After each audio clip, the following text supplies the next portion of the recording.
Hello, everyone. I'm Jim Simpson along with Bob Sine. And Bob, the old saying is you wanted to get into show business. I know we're standing on the top of a stadium and we are freezing. That's the kind of weather we have in the Great Smokies of Tennessee. But this is a big game. Vanderbilt 1-9 on the year.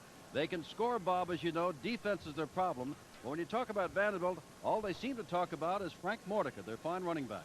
Frank is a great threat, Jim. He's not only great on the outside, but he kind of dances through that line of scrimmage for you. And he'll give a lot of people some trouble going through. Well, there's some pro scouts here. They're taking a look at number 32. His name is Preston Brown. Some say he is the fastest wide receiver in all of collegiate football. That don't surprise me at all. Preston can move his feet pretty heavy. But I'm looking forward to the matchup. I hope to see Preston Brown against Roland James in that defensive backfield. That's going to be something. What about a fellow by the name of George McIntyre? Now, this is a defensive specialist. He's come and taken over as head coach of Vanderbilt, and he finds that his team can score, but the very thing he's good at, defense, they're not playing too well. Well, I think in the past years, Jim, George had problems at Vanderbilt had problems in scoring. So he tried to beef up his offense, which he has done somewhat. And I think you can see it in his recruiting powers. This year, he's going after the big studs up front on the defensive line. They were saying down in Nashville, if Tulane can do it, a comparable type school, so can we. That's the story of Vanderbilt. We'll come back and talk about Tennessee in just a moment.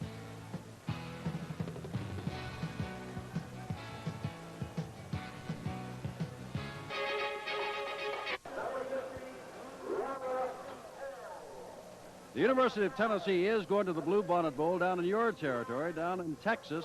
But I understand the people at Purdue are saying, why do we get a 5-4, perhaps a 6-4 team down here in Texas? But Tennessee, they've had a great recruiting year, and they've had some surprises. Hubert Simpson only started 3 games and within 141 yards of setting a rushing record for the Vols.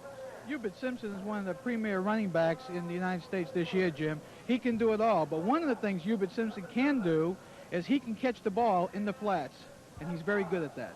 And another fellow that's going to start in the backfield with him today is not the usual Jimmy Streeter, number 6, although he may play today, but Jeff Olszewski, number 5. Had a great spring practice, perhaps the best in the spring, but very little action, and with Streeter hurt, he's got to play. Jeff is a very good ball player. Coaches think the world of him. It's a shame that he had to play behind Streeter this year, but I think Jeff is going to show us a lot of maneuvering out there coming off of the I formation this week. Now we come to a fellow that built a program at Iowa State, won a national championship at Pittsburgh, and they tell me that Johnny Majors has had the best recruiting seasons the last 2 years of anybody. He may not be winning big this year, but he's going to bowl, and he's got all those good youngsters. He's definitely had some great recruiting years. He's gone into Missouri, Arkansas, and he's coming out of Alabama with a few good ball players. He's playing with a lot of young ball players this year. His starting center is a sophomore, and he's one of the better ones in the country. It is cold, it is windy in the Great Smokies, but there are more than 80,000 people here, and we'll have the kickoff when we come back.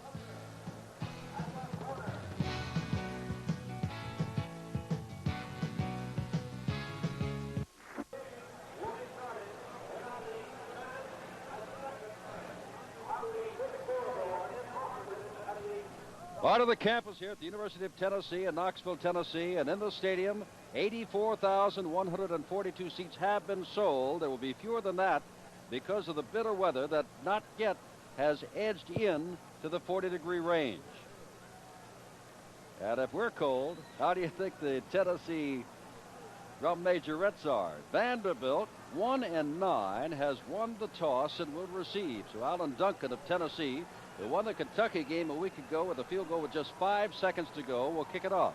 Preston Brown, number 32, remember he's got 9.3 speed. He's the wide receiver we told you about, is the deep man, along with number 18, Williams. Marcus Williams, 18, and 32, Preston Brown. Sunny day, no precipitation expected. Tennessee expected to win. Vanderbilt expected to lose. But this is a big game. And the ball has blown off the tee. That's one of those anticlimactic things, Bob Sine. Get all ready to do it, the ball blows off the tee. The tension's got to go one more time. Duncan. You've heard about him, the son of African missionaries, taking agriculture here at Tennessee and wants to return to Africa himself as a missionary in agriculture. Duncan kicks off, usually kicks to the end zone, The wind is crosswise, and that is Preston Brown, number 32, with all that speed, trying to find some running room, and just does get across the 15-yard line. But it'll be 1st and 10 from there. Van Heflin, number 7, will be the quarterback. Frank Mordecai, 35, watch him. One running back. Terry Potter, 45, the other running back. 32, Preston Brown, one wide receiver. Charles Edwards, number 3, the split end. Flavis Joy Smith, 82, the tight end. There's the offensive line. From the 17-yard line, Vanderbilt, 1st and 10. 2 tight ends are in there, and the ball is given straight ahead to Terry Potter, and he doesn't get anything. Joey Smith and John McCain, the tight ends, in there within the 20-yard line, and the pickup is perhaps a yard. It's 2nd down and 9. Tennessee's defensive line: Kofor, Jones, Burns, White, and Ingram. We saw Ingram have an outstanding game against Alabama down in Birmingham. Defensively, you can see that Bolden is playing for Greg Pookie, who is not starting, their fine All-Southeastern Conference linebacker. Roland James, their All-American, is in there. Van Heflin looking as a man wide open and throws behind McCain. McCain did not look like he was possessed of great hands there, or might be hampered. He turned around and put one hand back, and he was wide open. Jim, what they're doing is they came off the veer, quarterback rolling, and the keys, I don't think the key was caught by the linebacker who was supposed to be covering the flats. He definitely was wide open. 3rd down and 9, and that's one of those things that could have gone. The ball thrown behind McCain, got one hand on it, couldn't control it. McCain is on the left side now. Van Heflin doesn't get out of the backfield. That was Kenny Jones, number 99, who made the stop. And now Jim Arnold will have to kick the ball away, and he's kicking into a stiff wind. Now Barksdale and Roland James go deep. Barksdale the up man, James the deep man. James, like so many on the Tennessee team, a member of the track squad. Arnold's got a good kicking average. Line drives it, however, and James will have a chance to return this from the 41. Across the 50 and cut down as he gets into Vanderbilt territory. It'll be 1st and 10 from the 46.5-yard line. Tackle was made there by Danny Stafford, the strong safety, number 30. And now Jeff Olszewski will start at quarterback, number 5 for Tennessee. James Berry, 34, and Hubert Simpson, 32. 141 yards away from breaking Haskell Standback's rushing record. The wide receivers: Phil Ingram, number 4, Anthony Hancock, number 28, the tight end Reggie Harper. And there's your offensive line. 1st down. Olszewski almost fell down, in trouble now, does not look at all sure of himself, and loses 3 yards. Jim, that middle guard that just does an outstanding job. The Vanderbilt using a 5-man defensive line on this one here, and I think they'll be shifting between the 5 and the 4 in the pro set. Well, they started out the season, Bob, with a 5-man line. Then they went to a 4-man line. Here's that defensive line. And we got a 4-man setup. And then when we got here, they said, nope, for this game, we're going back to the 5-man line. 2nd down and long, about 13. Olszewski hit as he throws the ball, and it's off the hands of Hubert Simpson. Joe Staley really leveled Olszewski. And Tennessee gets away to a bumbling start. Remember, James Streeter's not in there. Joe came in there untouched. He did an excellent job, and he kind of smelled past to the other side. Well, Bob Sine likes to hear anybody from Texas, especially from the Dallas area. And that's where Staley, a walk-on freshman, is from. So now they find it. 3rd down and about 16 to go. The clock is not working. It still shows 0 seconds to go. Olszewski throws for Ingram on the far sideline. That is a catch, and that is a 1st down. Well, let's hold that about being a 1st down. He's about a yard shy. I thought he got ahead of the sticks. He did not.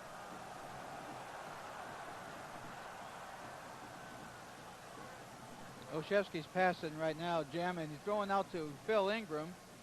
And what a catch. He does an outstanding job going up.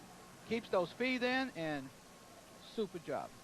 Well, Tennessee has not picked up a yard until then, and now on 4th down and a yard to go, Out of the I formation, they are going for the first down. And they give it to Simpson, and he's very close, and I think he may have fumbled. Let's see what happens. They're coming out with the ball.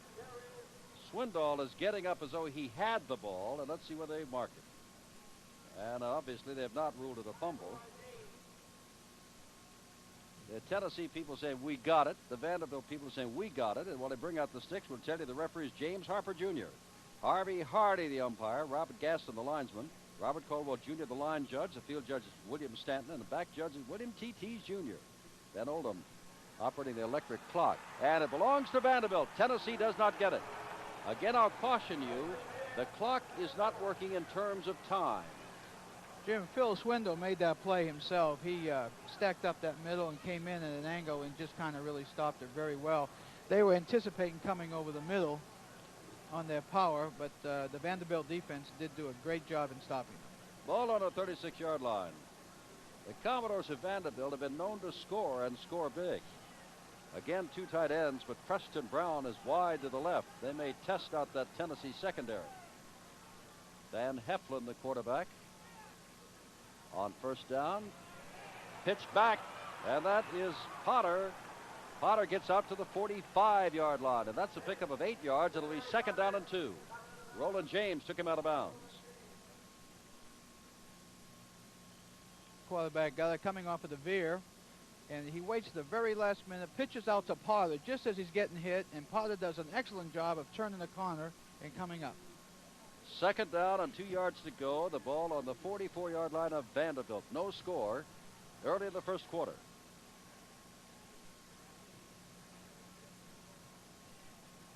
Straight ahead goes Potter, and he may have the first down. Nudging across the 45 where White made the stop, number 90. And it's going to be third down.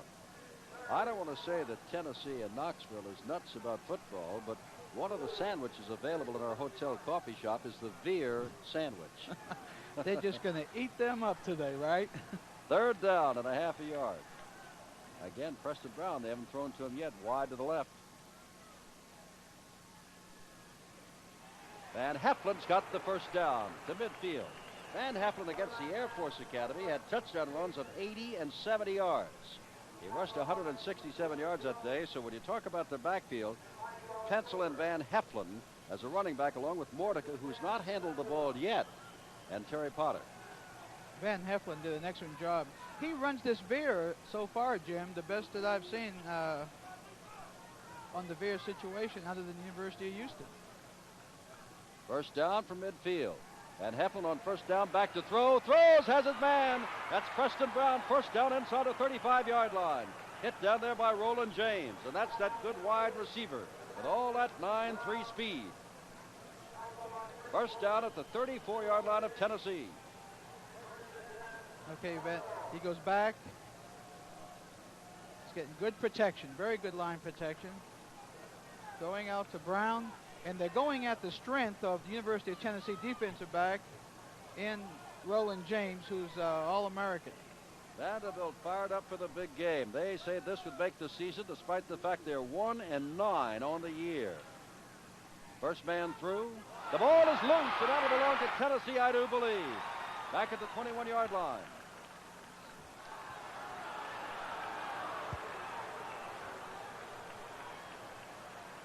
And apparently, they're going to hold on to the ball, saying that Vanderbilt got it at the 21-yard line. I couldn't believe it with all those Tennessee people around there. But Vanderbilt awarded the ball at the 21. Terry Potter jumped on it. Potter's been very much in evidence today.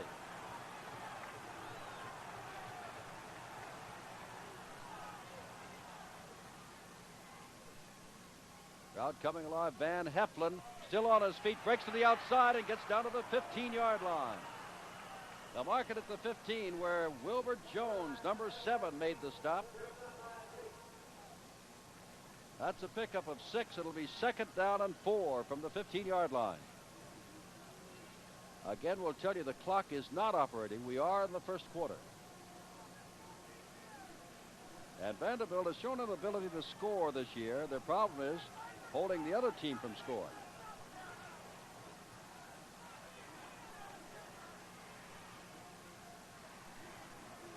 Heflin, long count. Still has the ball, pitches it back to Mordecai, and Mordecai just gets inside the 15-yard line.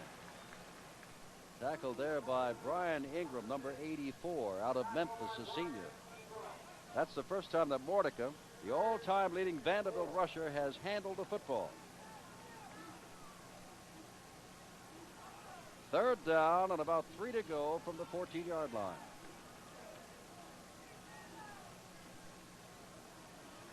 This time they send Preston Brown wide to the right. That's quite a job for Wilbur Jones over there on him. They've got him one-on-one, and they're looking for him over there, and Wilbur Jones goes over to break it up and almost makes the interception. That's a dangerous swing pass going into the sidelines over there.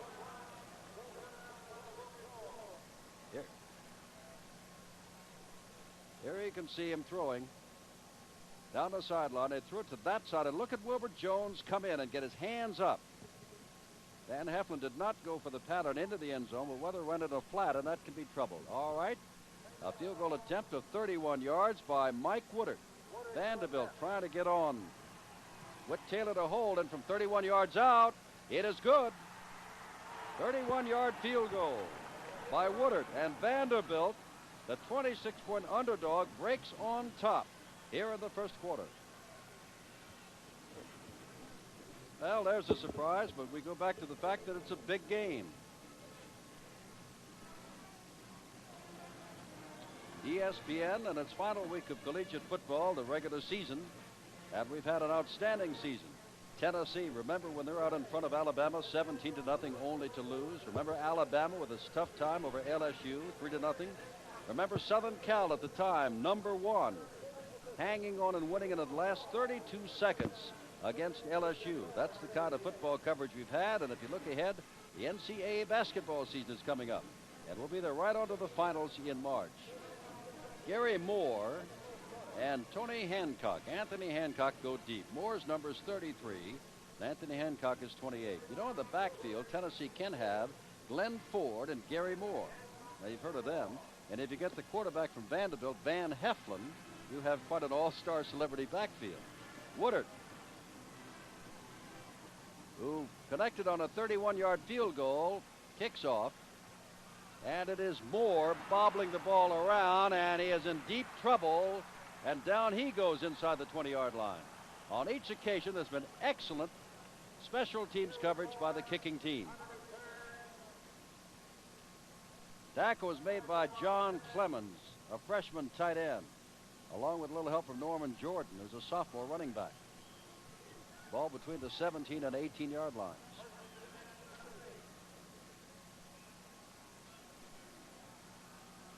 Wide to the left goes Ingram. Olszewski in there, and boom, Simpson doesn't get anywhere, does he? Well, they told me that Vanderbilt couldn't play defense, but Vanderbilt is playing defense. You're wondering about Bob Sine. He has not left the booth. He's not returned to Texas. We're having some technical problems, and we hope to get them fixed momentarily. Hancock comes wide to the right. Ingram goes to the left of this 3-0 ball game. Vanderbilt leads. Quick pitch back. That is Hubert Simpson again. Gets a good block and gets some yardage. Out near the 25-yard line. Fumble the football, and it belongs to Vanderbilt. Recovery made by Joe Staley, who moments ago made an outstanding defensive play. Jim, there they go. That defensive line of Vanderbilt is doing an excellent job. And watch Staley come in here and just into your picture right now. And I'll tell you something, they are just banging them up. The Vanderbilt defense is still in the 5, but they're getting a lot of help from those linebackers coming up on those sweeps. Van Heflin comes back in. It is 3-0 Vanderbilt. And Vanderbilt with a first down at the 20-yard line. And there goes Potter up the middle. Almost a touchdown, first and goal to go from the 2. Tripped up by Roland James. And you don't think Vanderbilt's not fired up. Vanderbilt is really fired up, but I want you to watch the offensive line. Watch this offensive line just take that defensive line back. Look at that hole. Jim, I believe you and I could fit through that hole. Well, you might.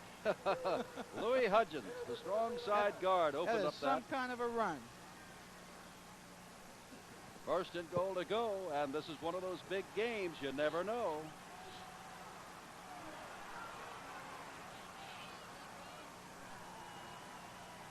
Long count. Van Heppen gives to Potter. Potter gets down to about the 1-yard line, and that is about all. Ryan Ingram made the good play there. It's at times like this that bowl officials go nuts. They have to hand out their invitations, at least the first day they can, is November the 17th. They pick Tennessee. Tennessee may well win this ball game. But you know that Purdue is complaining that Tennessee is in the bowl game against them, and here's Vanderbilt pushing around Tennessee. Maybe a different story at the end of the day, however. Van Heppen standing up. Standing up.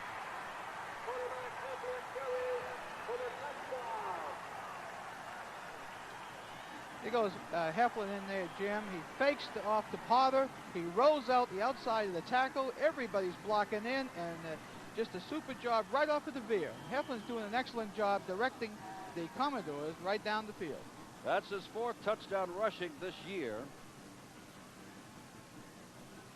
And again, we will have Mike Woodard, who kicked a 31-yard field goal moments ago with Taylor to hold, adding the extra point, and just like that, it is a 10-0 football game. Again, we must remind you that the clock is not working, so we can only tell you that you are in the first quarter.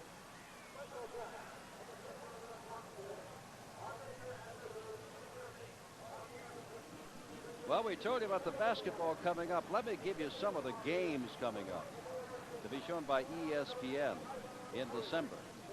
And that is Santa Clara at UCLA, Creighton at Nebraska, a live telecast of Detroit at North Carolina. Some say the Tar Heels will win it all. The Louisville Classic with Darrell Griffiths of Louisville. Remember him? Evansville, Western Kentucky, and UNC Charlotte. The Cougar Classic, Brigham Young with that fine backcourt All-American Don Ain, Santa Barbara, LaSalle, and Texas A&M. All on ESPN, more than 150 NCAA basketball games after this outstanding NCAA football season. Gary Moore and Anthony Hancock are the deep men. Moore 33, Hancock 28, and Woodard to kick off. And that ball may be taken by an up man, is taken by an up man to the 30-yard line, and that's about all. As Woodard did not get a good kick at all then. It looked to me as though Junior Reed, a man on the kicking team, returned it to the 30-yard line. Well, Jeff Olszewski will have to get the folks started here with James Streeter, their all-time total offensive man, on the sidelines. He could play. Olszewski hands off, and that is Simpson for a couple of yards. And Dean, 75, and Gourley, 71, made the tackle. A gain of 3. Let's call it 2nd down and 7. A surprise that has stunned this chilled crowd of better than 80,000. Vanderbilt. The last Southeastern Conference game the Commodores won was against Tennessee here in 1975. Since they've lost 23 in a row. The up man, that's Berry breaking into the secondary. First down across the 40-yard line. Out to the 43, where Jim Sherman, a fine tackler, had to make a good tackle to stop Berry.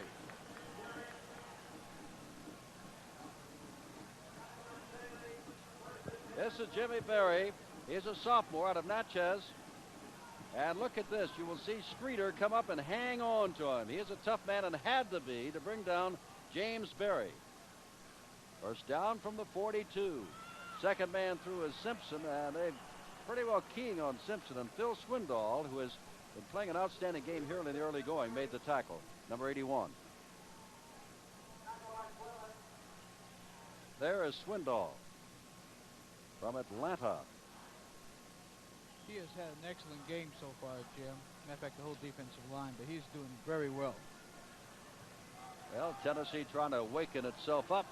They've got Ingram and Hancock both to the right. They've got Olszewski rolling out and in trouble. What a play made by Joe Staley, the freshman walk-on from Dallas, Texas. Throwing behind the 40-yard line, and it'll be 3rd and long. Watch Joe Staley fight off the block. At least I hope we'll see it here. Second to Jeff. Look at it. He fights off his block, goes in and makes the tackle. Didn't even give the quarterback time to turn the corner or throw the ball. The Vanderbilt campus all week long, they've been playing very loud on the PA, the Tennessee fight song. And Stanley says, I hear it in my sleep. Olszewski forced to throw, gets the ball up in the air over everybody. Intended for Ingram, back down at the 36-yard line. And Myrick was back there with him, the fine, strong safety of Vanderbilt. And it's fourth down, and John Warren will have to kick it away. And that much-maligned Commodore defense is playing some defense. Preston Brown, the 9'3 speedster, standing back inside his own 15-yard line. Warren has been averaging nearly 40 yards per kick. High, good kick. Brown at the 15, 13-yard line. And a mess of folks, and down he goes at the 12. Excellent punt recoverage, but a fine kick by Warren, allowing Tennessee to get down under the ball. Oh, spotted at the 14-yard line. And now the Tennessee folks want their team to play some defense. A fumble recovery by Vanderbilt allowed them to go on and get a field goal. And then a fumble by Simpson at the 20-yard line, and gave Vanderbilt good field position. And now the Tennessee fans want Vanderbilt shut down. They've had enough. First man through is Potter, and Potter gets across the 15-yard line, picks up nearly 4 yards. It'll be second down on a short 6. Bill Bates, the safety man, a freshman, came up to make the stop. Hometown man from Knoxville. Brown goes wide to the right. 10-0 Vanderbilt, first quarter. You keep waiting for Mordecai to do something. He's handled the ball just one time. There's Mordecai bursting into the secondary and is very close to a first down. We're waiting for him to do something, and he got the ball. That's Van Heflin. Is a straight off handoff to Mordecai. Good block, good hold by the offensive line of the Vanderbilt Commodores. John McCain made the good block. And they'll bring the sticks out again. A chilly, chilly day in Knoxville, Tennessee, in the Great Smoky Mountains. It's a first down, Vanderbilt. Before I forget it, one of my great friends and one of the great writers of all time of sports, great reporter of the News Sentinel here in Knoxville, Tom Seiler, is retiring, and today he was honored at midfield by the University of Tennessee, and he's covered this club for just about 50 years of his sports reporting. Mordecai is out, and Marcus Williams has come in, the running back, as Van Heflin back to throw, gets the ball, and it's complete to Joey Smith across the 30-yard line. And that's very close to yet another first down. It'll be second down and short. And it is Tennessee that's having a defensive problems. Boy, I tell you, they are really having to break down communication. This is to show Van Heflin throwing to his tight end. His tight end has no coverage excuse me, in the flats. And it looks like another first down is going to be very close. Jim? Second down and short. And Frank Mordecai has come back in. Williams has gone out. Ball on the 33-yard line of Vanderbilt, and there is Mordecai. The fake to him. Van Heflin keeps the ball. First down across the 45, and if you think it fooled me for a moment, it fooled Tennessee for a lot longer time than that. Van Heflin takes it, rolling down, coming out with that veer, fakes, going in the slot, keeps going on down there, and just puts on some speed. But he's a strong fella, Jim. He's carrying 2 and 3 boys with him down there. Well, as a quarterback, he is 6'2", 220. That's right. He's a hoss. And now there's going to be a penalty stepped off against Tennessee, and I would assume it's going to be for unnecessary roughness. Takes the ball down to the 36-yard line in this 10-0 ball game, which Vanderbilt leads, and Jimmy Streeter is warming up in a hurry on the sidelines. He's the regular starting quarterback, as Olszewski has not been able to move Tennessee. Van Heflin's got it, pitches back to Mordecai. Mordecai looking for some running room, still on his feet, and loses a yard or so. And credit the tackle to anyone you want to, but Benny Martin was the first to hit him, number 29. And that's the first time we've seen the Tennessee defense pursue except on a kick today. Jim, Ben Heflin pitches it out to Moliker, but Benny Martin fights off his block just the way it's supposed to be done, puts him down, contains, and he's waiting for all the fellows to come and help him from the inside, and here they come, just like a big army. Super job. We'd like to tell you how much time left in the first quarter, but again, the clock is not working. We're in the first quarter. Potter hit in the backfield and barely gets to the 35-yard line. Fine play on that side by Kenny Jones with some help from Bill Bates, the safety who was forcing on the play.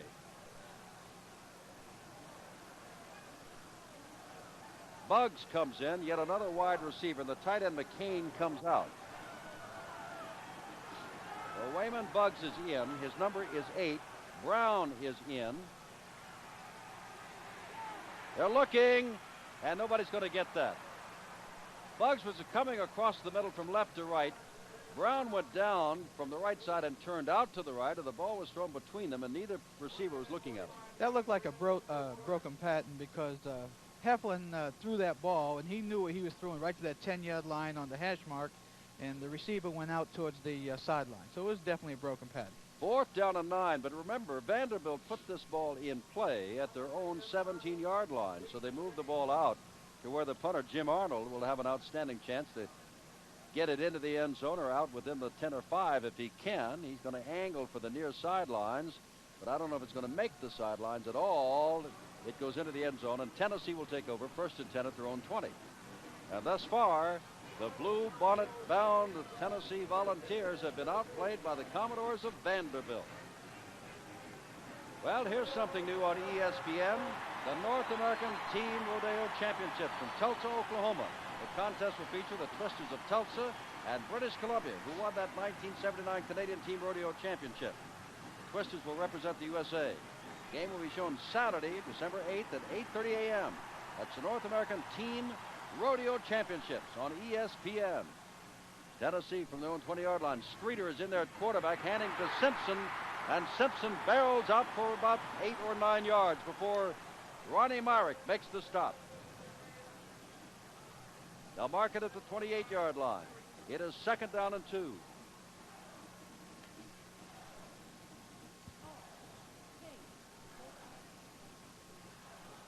Streeter, number 6, has been hurt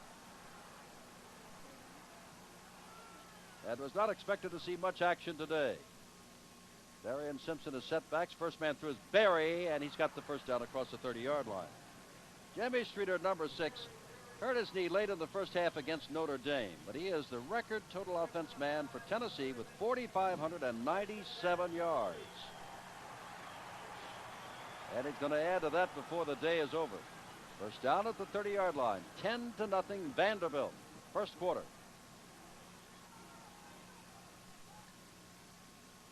Long count by Streeter, gives it to Simpson, and Simpson this time is not going to be that successful, is he? Staley and Swindoll made the tackles. Staley's 86, Swindoll is 81. There's Jimmy Streeter. Yeah, that's some of what he's done here. Did work out this week. They thought he might play some, but only on passing situations, but getting a little desperate, even though it's the first quarter for Tennessee. Ingram wide to the left. And now they say the first quarter is over. That's the end of the first quarter, and surprise, surprise, a big game has a big score, but it's in the favor of Vanderbilt. At the end of one, Vanderbilt 10 and Tennessee nothing.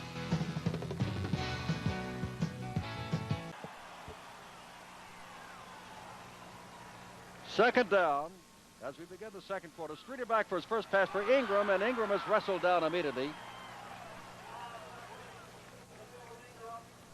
By the way, in the first quarter, Tennessee had a total of 32 yards total offense, and Vanderbilt had 122. The tackle was made there.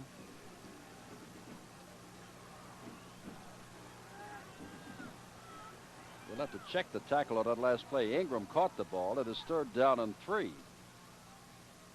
Vanderbilt is running some folks in the secondary that we didn't expect to see, and we're trying to find them. Long count by Streeter. Flag goes down. He may have taken too long. He did. Now there's a mistake they don't like to make.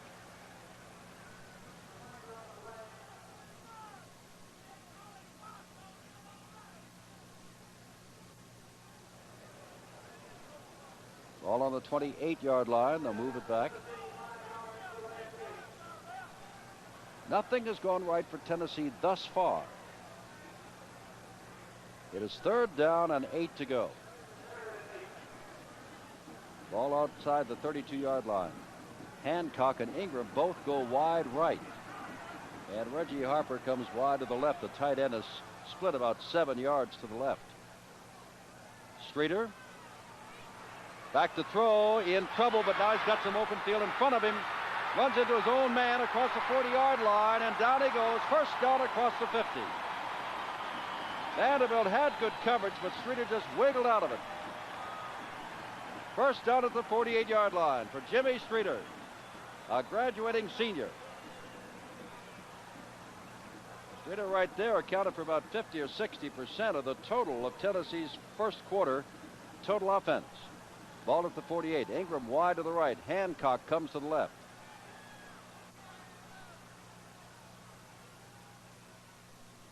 More than 80,000. Very quiet, aren't they? Berry scoots through the line of scrimmage. Myrick and company drag him down along with Sherman. But Berry had a big hole over the center of the line. They'll mark it at the 40-yard line. And that means it'll be 2nd down and 2. What they're doing, Jim, is that Sweeter came in and tried to open up that defense so those linebackers will go into the flats and give them a little bit of a running room up the middle and not put any stunts on the offensive line, and he's doing a good job of it right now.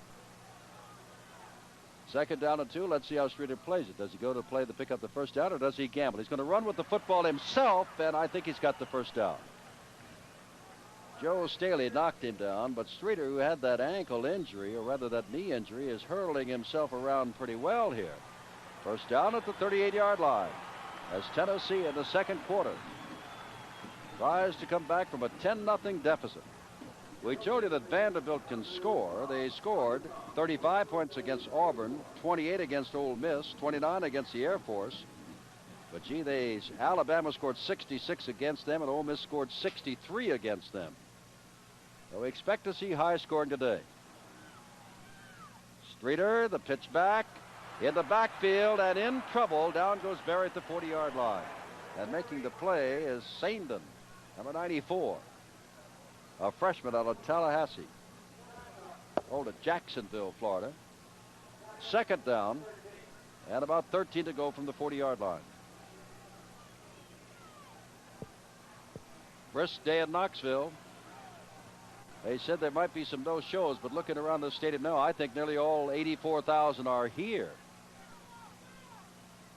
Streeter dropping back, looking, has a man open, loops it, and then the catch is made at the 22-yard line. Reggie Harper, the tight end, inside the 25-yard line, down to the 23-yard line. First down, Tennessee. And that time, Streeter had his choice of several open men. Watch how open Harper is on the far sideline.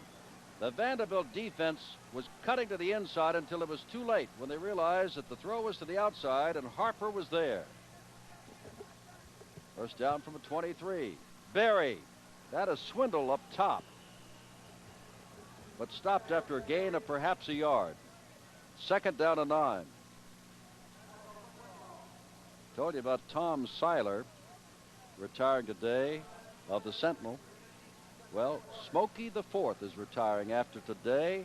Their blue tick hound mascot, been around for 7 years. They found a tumor. She was operated on, and she is going to be retired after today's final game. Berry again knocked down, and again a fine play, and the ball is picked up. Out of bounds goes the 30 as Streeter, Simpson, and Berry, they tackled Berry. The pitch was to Simpson, and watch. There's the fake to Berry. Now watch what happens. Here's Simpson, the ball behind him, and it's a good thing this kept on rolling, or Vanderbilt would have had its 3rd fumble recovery. But the ball is back at the 31-yard line. It is 3rd down and 18 to go. Tennessee getting an initial squirt from Streeter. Finds itself in a hole now, third, and here's Streeter back throwing, and it's intercepted. He threw right to a Vanderbilt man, and that is Swindoll. Swindoll across the 35-yard line as the ball was fumbled away, and Clemens picked it up and took it.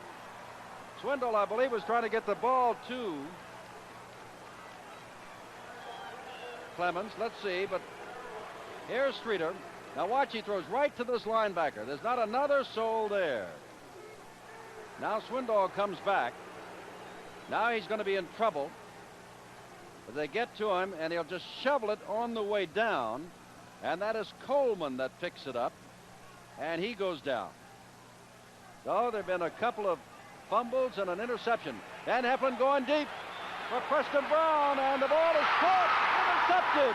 Roland James at the 21.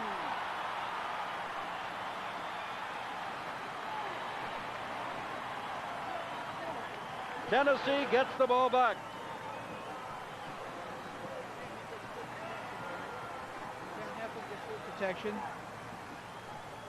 Roland James will be coming in your pitcher, gets perfect position, and this is the reason why Roland James is a true All-American. Going backwards makes the interception right on the line. Now Tennessee's got a long way, but Vanderbilt stopped him once. It's 10-0. I would imagine about the first 5 minutes of the second quarter. The clock is not working. Streeter, the fake handoff, going deep for Hancock, and the ball is off the hands. Number 42, who is not listed as a starter in the Vanderbilt backfield, but is playing back there, Charles Harris, a sophomore, broke it up. Here's Streeter going back. He gets excellent protection, makes a good fake, throws the ball very well, mixing up his plays very well.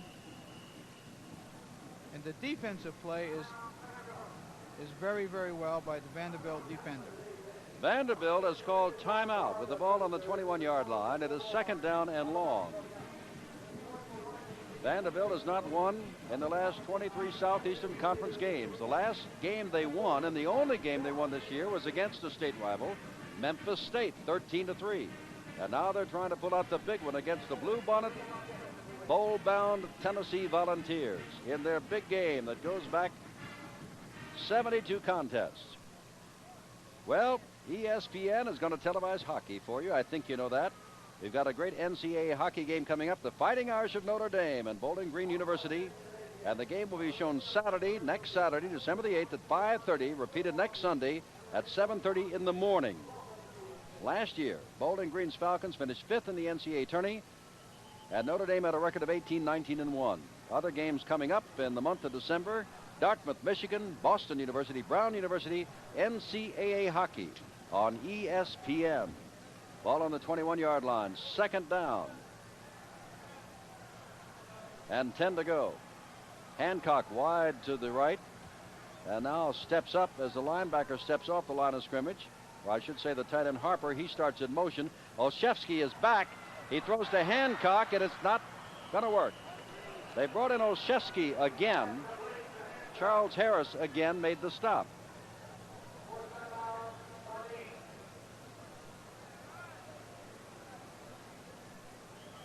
From the 22-yard line, it'll be third down and 8.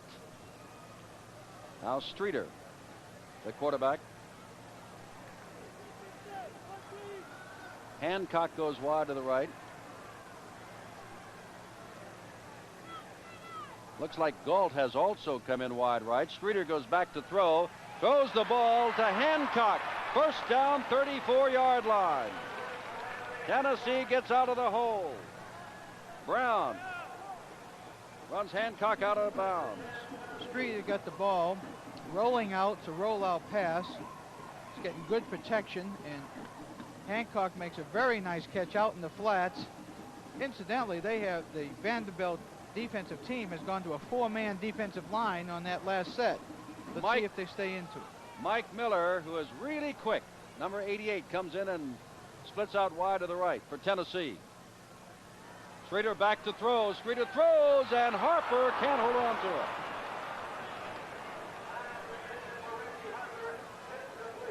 Second down. Streeter rolling out and then goes against the grain, Jim. He's got Harper in the flats. Looks like a very good throw, right where you want to hit him in the numbers, and just can't hold on. A very cold day out there today, Jim. How to hold on the ball? His knee came up and hit it, Bob. His knees came so high it looked like he almost knocked it out of his own hands. Second down and 10 for Tennessee. They're down 10-0. Streeter carrying the football and not very far. Not very far at all. Coleman and Myrick, two of the top men on defense for Vanderbilt. Coleman leads in tackles, and Myrick, an excellent 4-year strong safety, came up to make the stop. Third down and 9. Coleman did an excellent job on that play right there, containing as well as making the stop. Hancock and Galt both go wide to the right. Harper is split wide to the left on a long yardage situation on third down. Streeter dropping back to throw. Throws for his man. That is Hancock at the 45-yard line.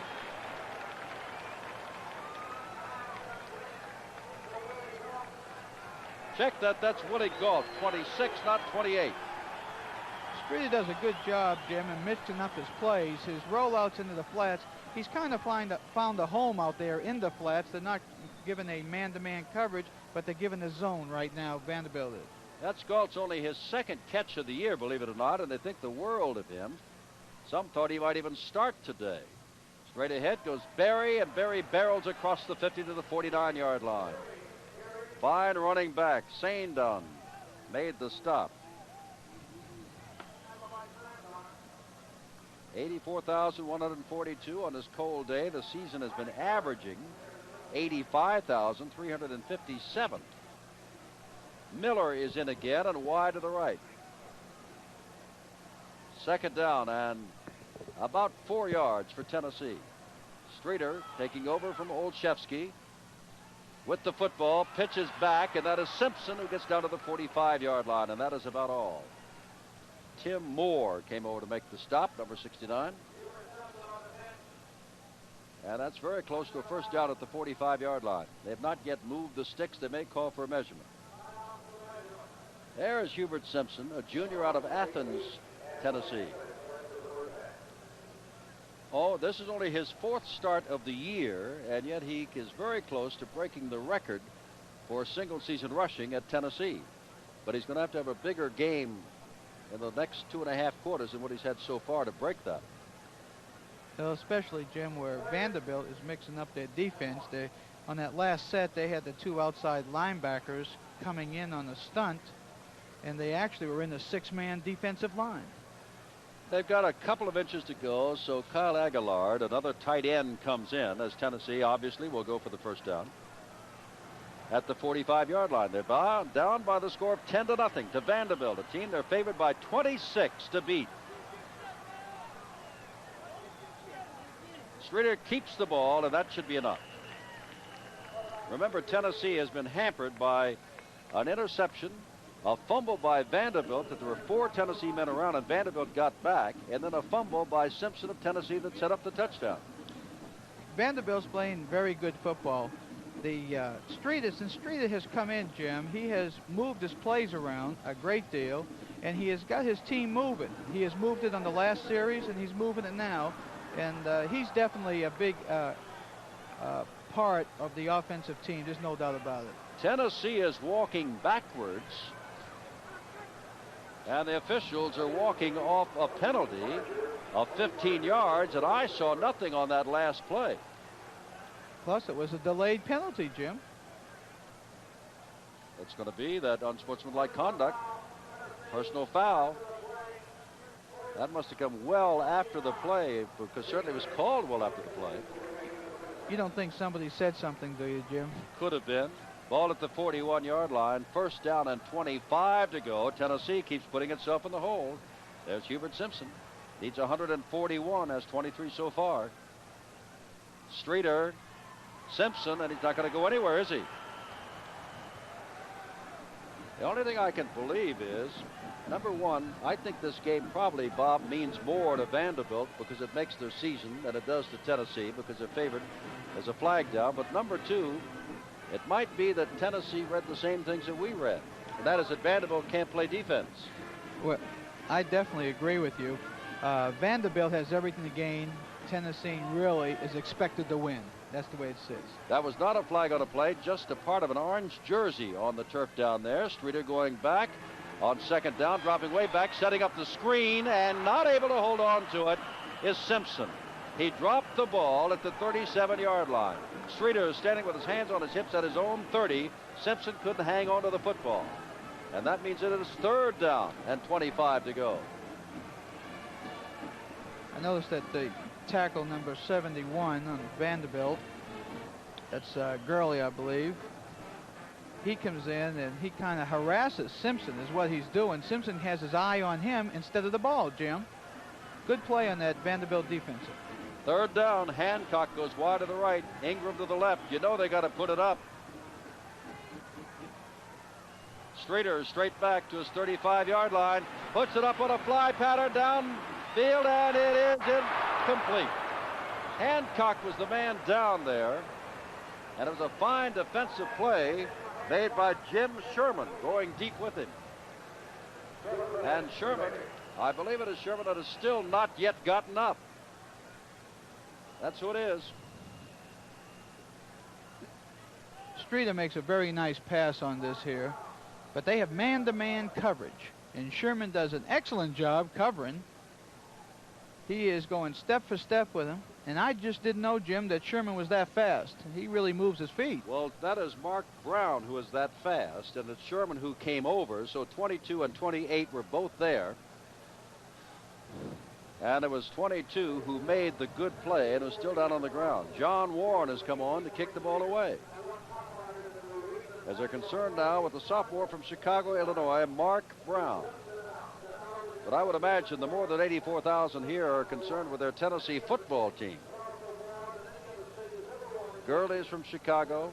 Eugene Shaw, who's not seen many action, is from Chicago. Mark Brown is from Chicago. They've all found their way to, what do they call it, Country Music City? Nashville, Tennessee. Standing deep is Preston Brown. And John Warren will kick the ball away as Mark Brown is up and okay. There is Preston Brown.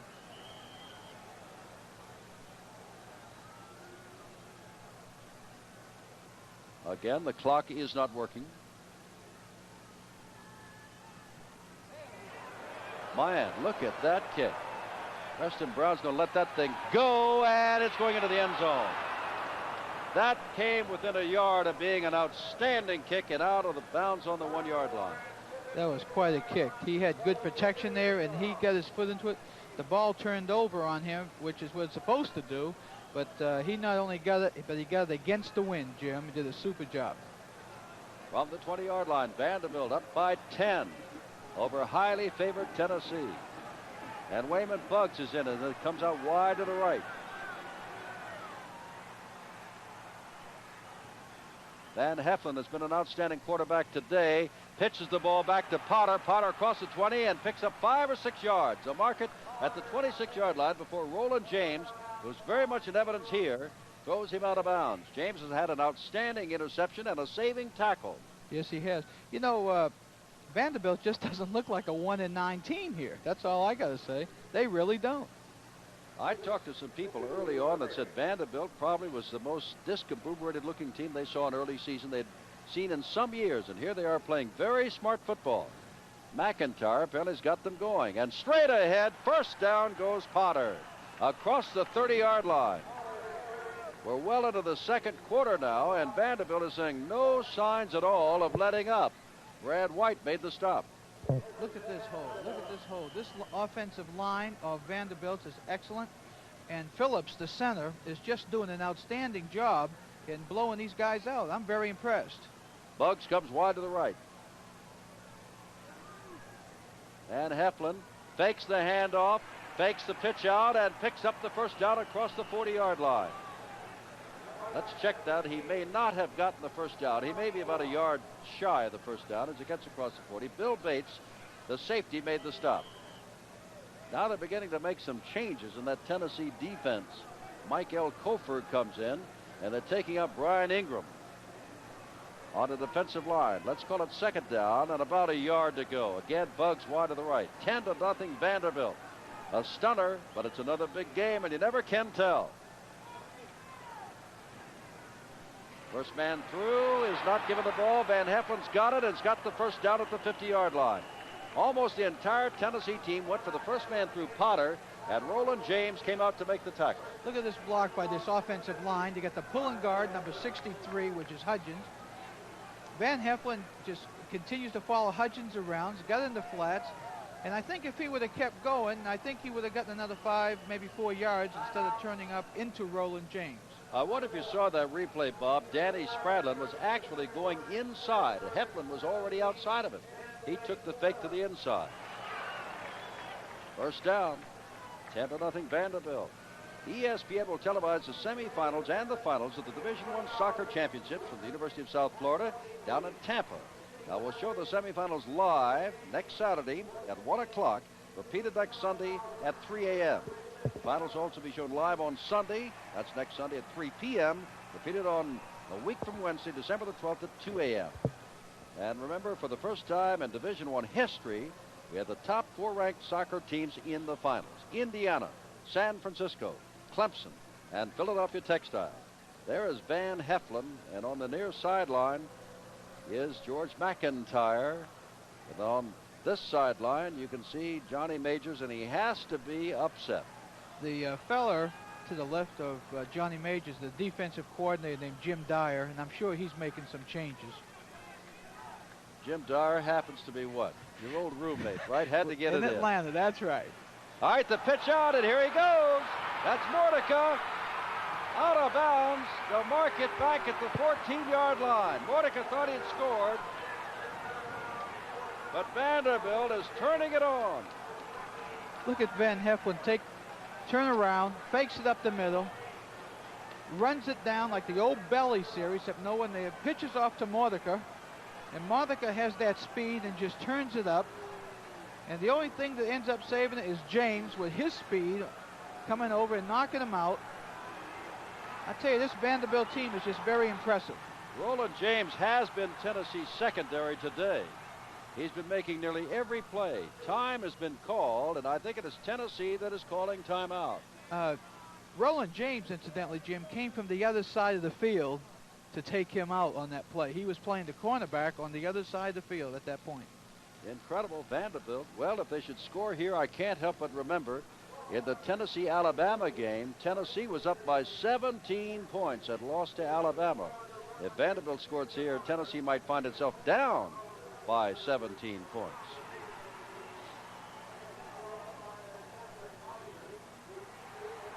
Johnny Majors talking with Steve Davis, one of his defensive linemen.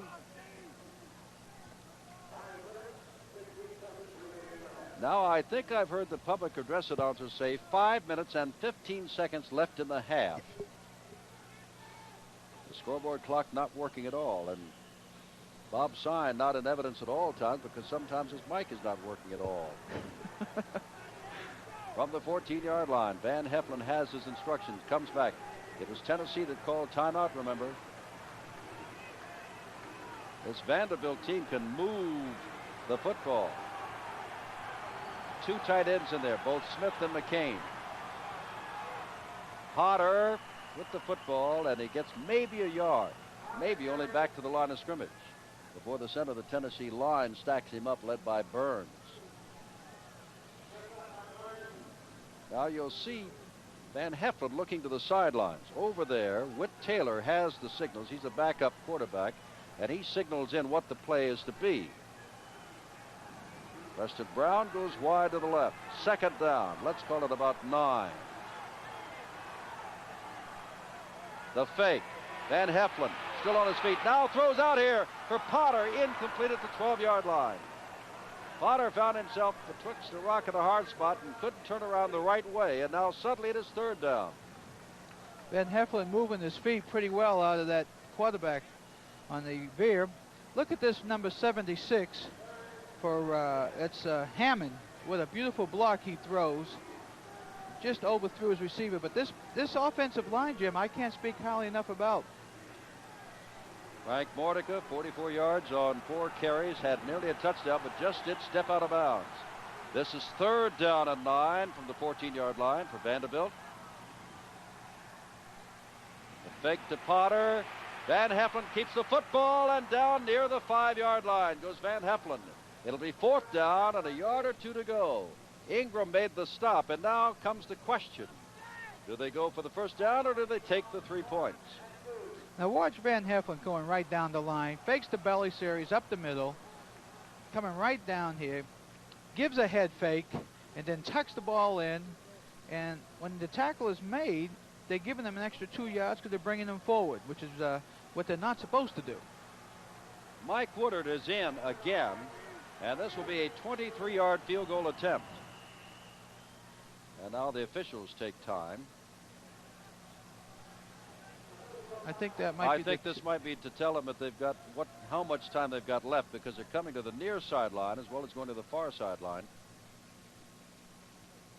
George McIntyre, the coach, all bundled up across there. Our referee today is James Harper Jr. Taylor to hold. I tell you, when Jim Streeter first came in, Tennessee showed some signs of life. Other than that, the defense has been primarily Roland James making saving tackles or an interception, and the rest has been all Vanderbilt. That's exactly right. Jim, this game means an awful lot to Tennessee. This is for the bragging rights, I would say, of the state of Tennessee, and I know Johnny would like to go after the second half. 23-yard field goal attempt. Woodard already has a 31-yarder from 23 yards out. It's no good. He missed it. That gives Tennessee a little fire now. They have held them off from scoring as Vanderbilt leads 10-0. Tennessee puts the ball in play at the 20-yard line, 1st and 10. And now Jimmy Streeter will see if he can't get this team moving. This is a fired-up Vanderbilt defense that has had a chance to rest. They've not spent a great deal of time on the field. They probably had a chance to adjust themselves because they were getting caught in the flats a little bit on the tight end pass. Let's see if they can adjust. Ingram wide right and Hancock to the left. Showing a 4-man front now. Bobbled on the handoff. Simpson gets the football and maybe a yard or 2. Streeter was bobbling the ball as he went back to hand it off. Swindoll made the stop. Number 81. Gain of a yard, 2nd down and 9.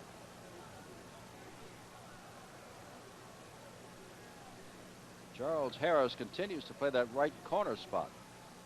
And he is a surprise even being in the game. He was not listed on their what they call a 2 or 3 deeps.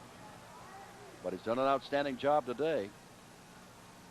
2nd down and 9. Streeter still with the football. Streeter looking. Streeter getting outside. Now throws the football, and it is caught, I believe, at the 24-yard line by Reggie Harper. The marker at the 24. Eddie Hood immediately made the stop there. Streeter has a great percentage of interceptions. He's been intercepted a bundle of times. 15, 16, including today. Yeah, Streeter's back there passing, but he has Hubert Simpson. He just can't see him, but Hubert Simpson's open down the field. Got all kinds of room, but he just couldn't see him down there. 3rd down and 6 to go from the 24-yard line for Tennessee. Final minutes of the first half. Streeter on the blitz has to put it up and has his man. That's Harper. 1st down across the 35 to 40 to 41. And Streeter's just now picking himself up. The blitz was on, and Harper got loose. And Streeter got the football to him. Streeter's sitting back there, and he's sitting in the pocket is what he's doing. He hasn't scrambled at all. And he's got Stanley coming in here, fighting him, and just sets it in the middle, and nobody there. Tennessee would like to score before halftime. That would make it an entirely different second half of this game. Streeter rolling out this way, looking, firing over here for Harper. Again, hold it, that's Hancock. And we'll change it again to Galt. Not 85, not 28, but 26. Woody Galt makes his 2nd catch of the day. Jim, let's take a look at this here, and it's a great pass, except that I'm not so sure he caught this in bounds. Let's take a close look at this here. He goes up in the air. That 1 foot's all he needs. That's right, it was in. All right, I stand corrected.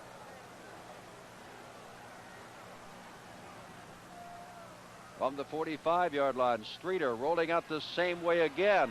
Now throwing again, and the ball is tipped and almost intercepted. Back there, Swindoll again. Swindoll has been playing everywhere. He's listed as a lineman and as a linebacker. He had a little help from Coleman, who had the blitz on there coming in from the inside. 2nd down and 10 from the 44-yard line. Galt goes wide to the right, and Hancock comes to the left. Harper split about 4 yards to the right. Tennessee trying to get something going. A handoff quickly to Simpson, and Simpson gets inside the 40-yard line before Coleman makes the stop, number 47. Swindoll is there again, number 81. He is everywhere, and it's going to be 3rd down and short. 3rd and about 3 at the 38-yard line. And now time is called by Streeter again. Clock has not been working. You see Gary Moore in the same backfield now with Hubert Simpson. And it was some time ago that we heard there were 5 minutes and 15 seconds to go. They're going to enlarge this stadium to seat more than 90,000 people. The north end, which is to our left, which now has temporary stands, will be enclosed with a first deck. You see 2 decks as you look around the rest of the stadium, but in the north end to our left, there will just be a lower deck. But still, I would imagine outside of University of Michigan, be one of the biggest stadiums capacity-wise in the country. And they love their football down here, and they're a little upset right now. We're up here in this press box somewhere. We're one of the fools with the windows up. 10-0 Vanderbilt, late in the first half. On a chilly day here in Knoxville, Tennessee. They had some snow flurries when we arrived here on Wednesday evening. Temperature's been improving steadily since. Galt goes to the right. Harper's on the right side. Hancock comes to the left. 3rd down and about 3 to go. 2-down situation. They got to come up with the first down. They want to come up with a score. Streeter sprinting out to the right. Streeter, I don't know if he got to the first down. He'd have to get down to the 35-yard line. I think he's slightly short of that. We have no situation. They're huddling very quickly, so we must be toward the end of the half. With the clock working, not working, we can't tell you whether they're working on seconds or minutes. Streeter, pitch back, Simpson, and he's inside the 35-yard line, and that's enough for the first down. That will stop the clock at whatever it is as they move the sticks. Simpson has those 35 yards. He had one good run. Hurry up offense. Streeter firing the ball across the way, and that is Hancock. Stops the clock at the 18-yard line. Streeter is bringing Tennessee down the field. Charles Harris made the stop. Funny thing, Tennessee is known for its running game, not its throwing game, and with time running out on him, Streeter has gone to the air and has done an outstanding job. He really has. Vanderbilt has been moving their defense around quite a bit. They're in a 4, and they're in what they call a prevent defense right now. Galt wide to the right. Hancock to the left. Streeter hands off to Simpson. Rambles inside the 15-yard line, down to about the 13-yard line. Joe Staley in on the tackle. There goes Streeter with about 55 seconds left in the game, Jim. He's going up the middle. Great blocking. Streeter going in the end zone, and it is no good. Out of bounds. Harper across the way. Well, we are informed that there's less than a minute to go. Streeter's back there passing. He's got good protection. They're in the prevent defense, Vanderbilt. Great pass. Just couldn't reach it in time to keep that 1 foot in. Good try by Harper. All right, it is 3rd down, but more importantly, there's much less than a minute to go. Clock has not been working since the outset of this game. 18 seconds, they now tell us, left. Galt in motion to the right. Streeter flooding that side, looking to that side, now looking back the other way, and he's not going to get away. He dropped the football. Going to be covered by Vanderbilt. And there goes the Tennessee chance. They had a ball inside the 20-yard line, first down at the 18, and they did not score. This is a great play on the part of Vanderbilt. They got all the receivers covered. Streeter's coming out to the right, looking to pass, trying to find somebody. The Vanderbilt defense got them all covered, man to man. He gets hit here by Clemens. Beautiful play. And looks like Clemens recovered the ball. That's not bad, is it? Caused the fumble and recovered about 8 yards downfield. Now the time has run out. Well, talk about momentum.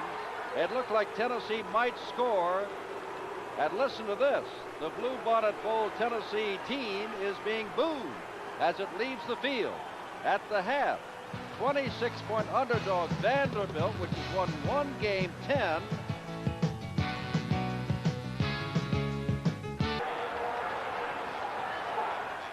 Jim Simpson, Bob Sign, you never can tell about a big game. Vanderbilt leads as the kickoff for the second half is about to take place.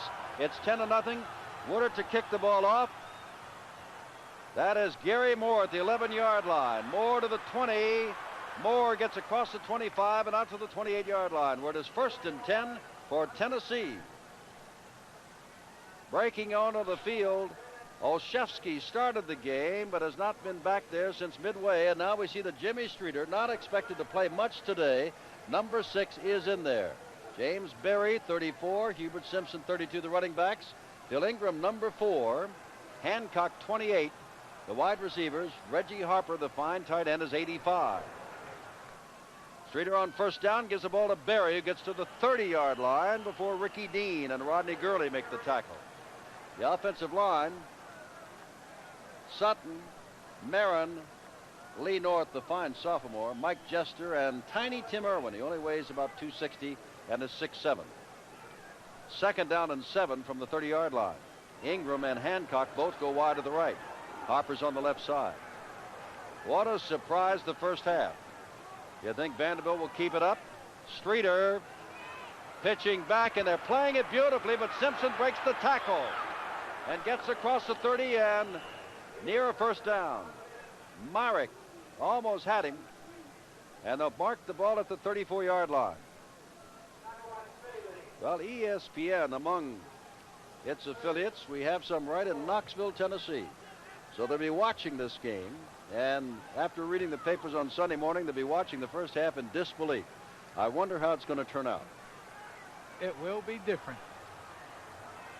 Third down, and nearly 4 to go.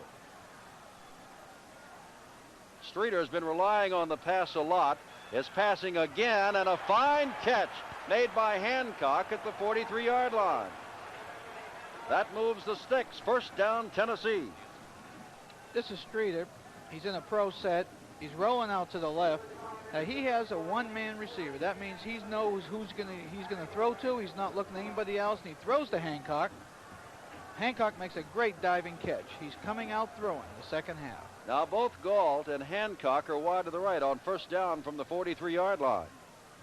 Streeter's had great success through the air, goes to the running game, and doesn't have too much success, does he? That's Hubert Simpson not having a great day at all, and there's that fella Swindoll again. Phil has been in a lot of plays. A junior out of Atlanta, plays both linebacker and defensive line. Second down and 7 to go. Phil Swindoll, Jim, has just played an outstanding game. He is all over the field. He goes from one side to the other, just doing a super job. They've got a 5-man front in there now on second down for Tennessee. Straight ahead, Berry, and boys, he stood up and run into the backfield. Fine play by Andrew Coleman, number 47. The linebacker just simply stood him up. Jim, he certainly did. He came in there heavy. That Coleman has been all over the field also, but he is great straight ahead. He does an outstanding job in reading the keys, and he just seemed to know that he was going to get the ball that time, and that's all there was to it. Staley, Dean, Gurley, Moore, and Clemens. The forward wall for Vanderbilt in this 10-0 game. Ingram in motion to the right. It is third down and long yardage. Streeter's got running room, but chooses to throw the ball, and a flag is thrown, and that's a good flag. Eddie Hood had actually made the tackle at Hancock. Streeter could have run perhaps for the first down, but watch, you'll see Hood make the tackle. Street's back pass. He has 3 receivers on the right-hand side. He doesn't know who he's going to go to. But Ernie Hood made the tackle a little bit too quick. Boy, the shadows give us fits here in University of Tennessee Stadium, don't they? Boy, they do. All that darkness down there, they're going from sunlight into dark. But the ball is at the 41-yard line. Ingram wide to the right. Streeter has had an exceptional day throwing the ball. He did throw 1 interception. Now he's being chased by Dean. Loops it for Hancock. Touchdown!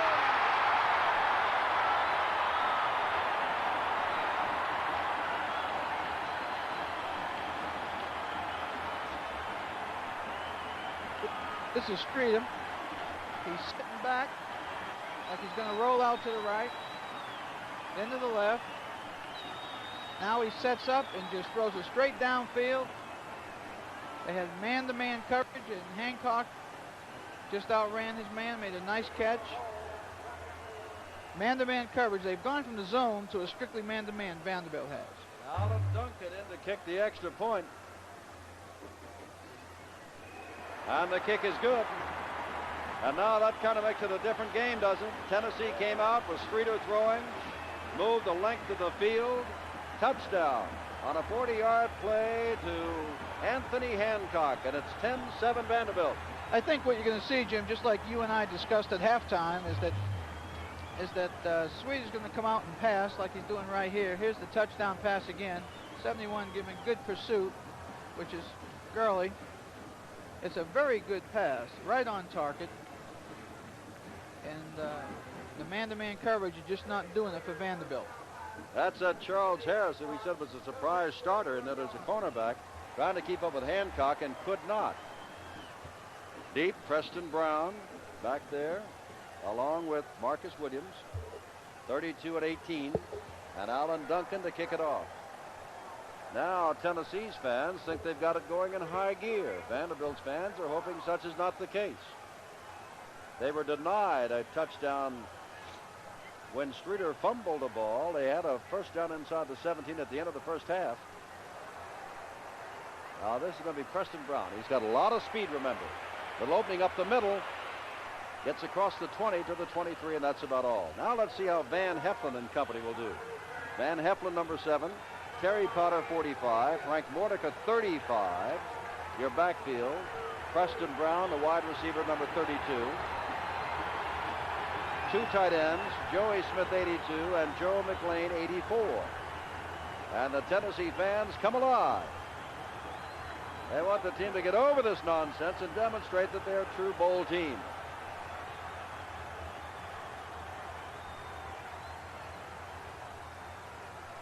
Van Heflin turns it upfield and gets across the 25-yard line. Now that did not look like much, but that's about a 4-yard gain and will be 2nd down and 6. Hale leading the way with the block and Brian Ingram making the stop. 2nd down and 6. The ball at the 27-yard line. Brisk, windy day, Knoxville, Tennessee. Vanderbilt with the ball looking for its first Southeastern Conference win since 1975. Wayman Buggs has come in, and Preston Brown is out as a wide receiver. Van Heflin in a crowd. 3rd down. Again, it'll be 3rd down and about 4 to go. Brad White made the tackle.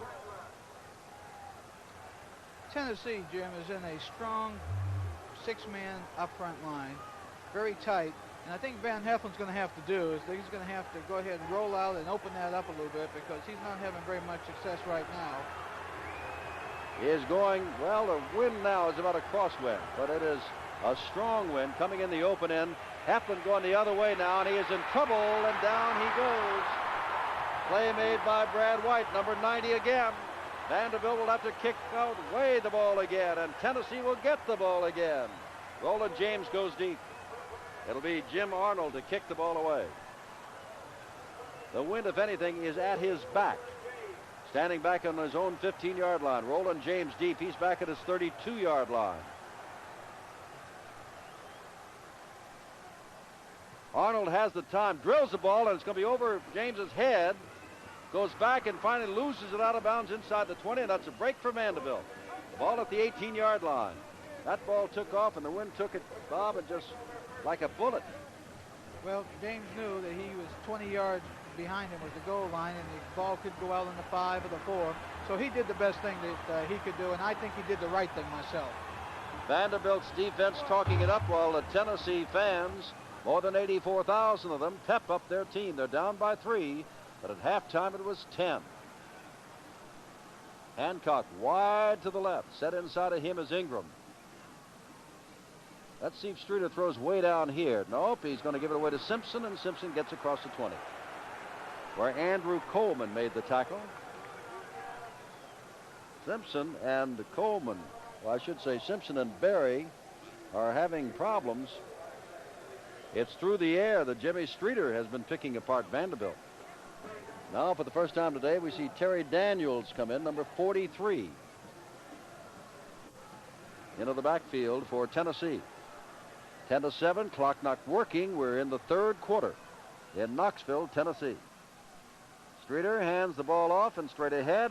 Gurley makes the stop of James Berry at the 25-yard line. And it'll be third down and 3 to go.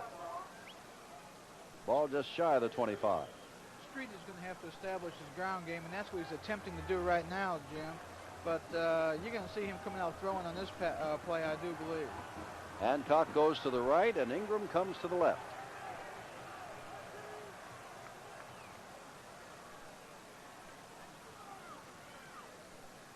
Streeter looking for Ingram, overfires him. Hood was there, but it looked like Streeter had a step, or Ingram had a step on him, but Streeter overthrew him. And it's fourth down. And quickly onto the field comes John Warren to kick the ball away, and he will be kicking against a wind. As deep goes Preston Brown. Van Heflin on the far sideline. He should get good field position when he comes out as number 7.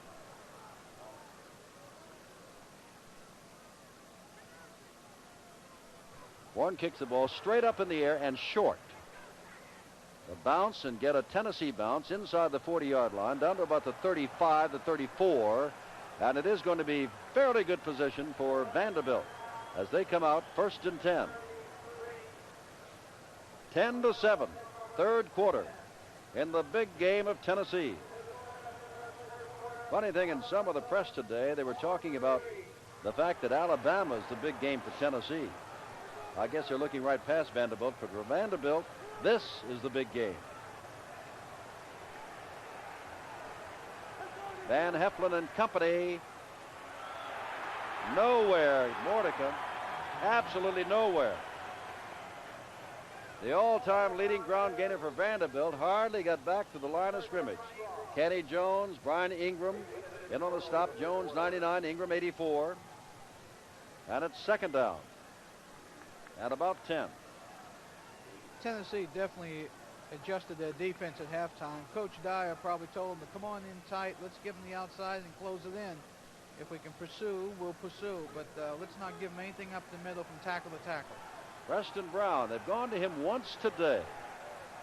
Lightning speed, split wide to the right. Van Heflin holds on to the football and is hit in the backfield. Hit in the backfield by number 40, looks like Bill Bates. The safety who's been playing tight to that line throughout the game. Well, they definitely are playing tight. The whole defensive line and the outside linebacker. And here comes Van Heflin, but the blocker, I didn't catch who it was, missed the block. And Van Heflin just had no place to go. Third down and long, about 14 to go. Looks like Van Heflin will have to put it up.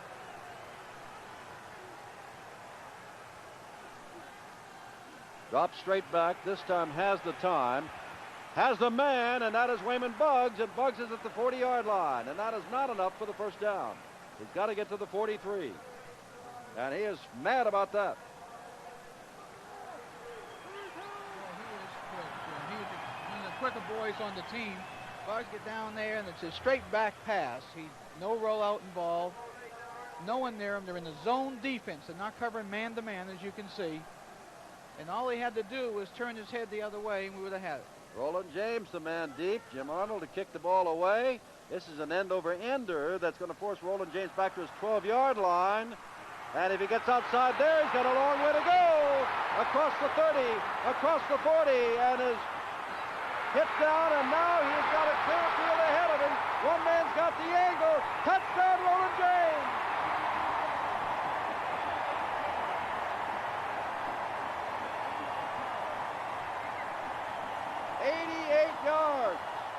Roland James. He is a true All-American.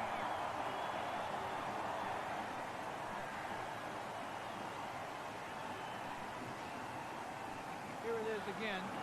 James gets the ball. Coming inside, knocks into his own men. Here's where he makes a real good move. Just too quick for those defensive linemen coming after him. Puts on the speed. Now he's waiting. He's waiting for his blockers to come up. There's one man in between he and the touchdown right now. There it is. All right, 82. Should have had him. Didn't get him. And James just keeps going. One block there, and it's all over. He's not only a quick athlete and a great sprinter, but he's a very strong one. Joey Smith will long remember the tackle he missed that would have held James up inside the 40-yard line.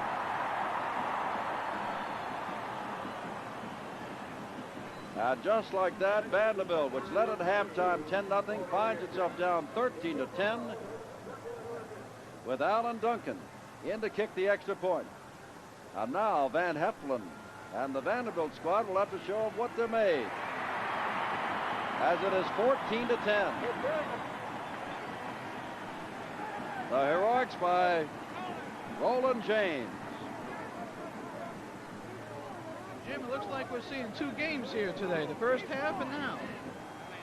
Vanderbilt looked exceptional in the first half, and Tennessee not only stopped itself, but Vandy did a good job of stopping them. In the second half, Vanderbilt hasn't been able to pick up a first down. Tennessee has picked up a touchdown, moving the football with throwing the ball. Hancock getting the last pass of about 40 yards. And now another big play, about 88 yards, Roland James. So when you go into the locker room after a loss like that and they say the big play killed us, you know what they mean. Yes, I do. I sure would like to know what Coach Major said at the halftime. I bet that was interesting. Alan Duncan to do the kicking. Norman Jordan is back along with Preston Brown. Williams is not there. Jordan's number is 34. 6:05 to go, third quarter. We got that word from the field because we're looking at the scoreboard clocks, which are not working. But Tennessee's got itself working now. Duncan kicks the ball away. And this is Preston Brown again with a chance for a kickoff return of his own. Sees a little move up the middle, had to move back inside. And the tackle was made as he got across the 30-yard line by number 42, Val Barksdale. It's 1st and 10, and now we'll see what the Commodores of Vanderbilt can do. The ball on their own 33. They're down for the first time in the ball game. They led by 3-0, 10-0. Missed a 23-yard attempt that would have made it 13-0. Now find themselves down 14-10. Preston Brown wide to the left.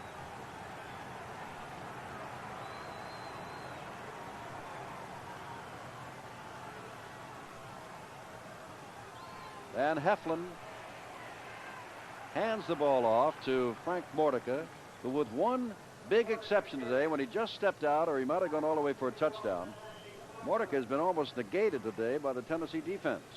That's right. But I don't understand the offensive plays of Vanderbilt, Jim. They ran outside well. They threw on the run well.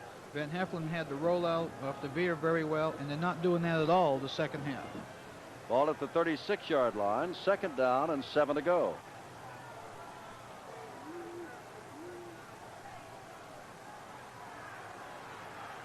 Van Heflin, long time. Now he is just confused and says, hold it, timeout.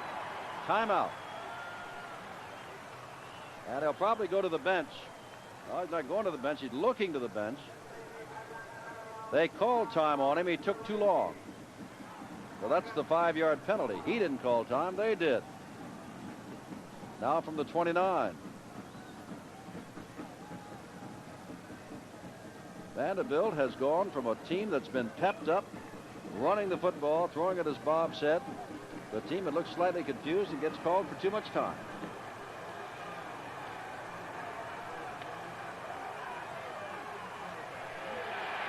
And Heflin gets back out to the 34-yard line, where they'll have about 7 to 8 yards to go. Bill Bates, number 40, again made the tackle. And it is third down. Or else Vanderbilt will have to give it up again.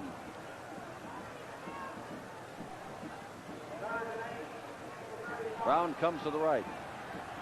Big play time for Van Heflin and Vanderbilt.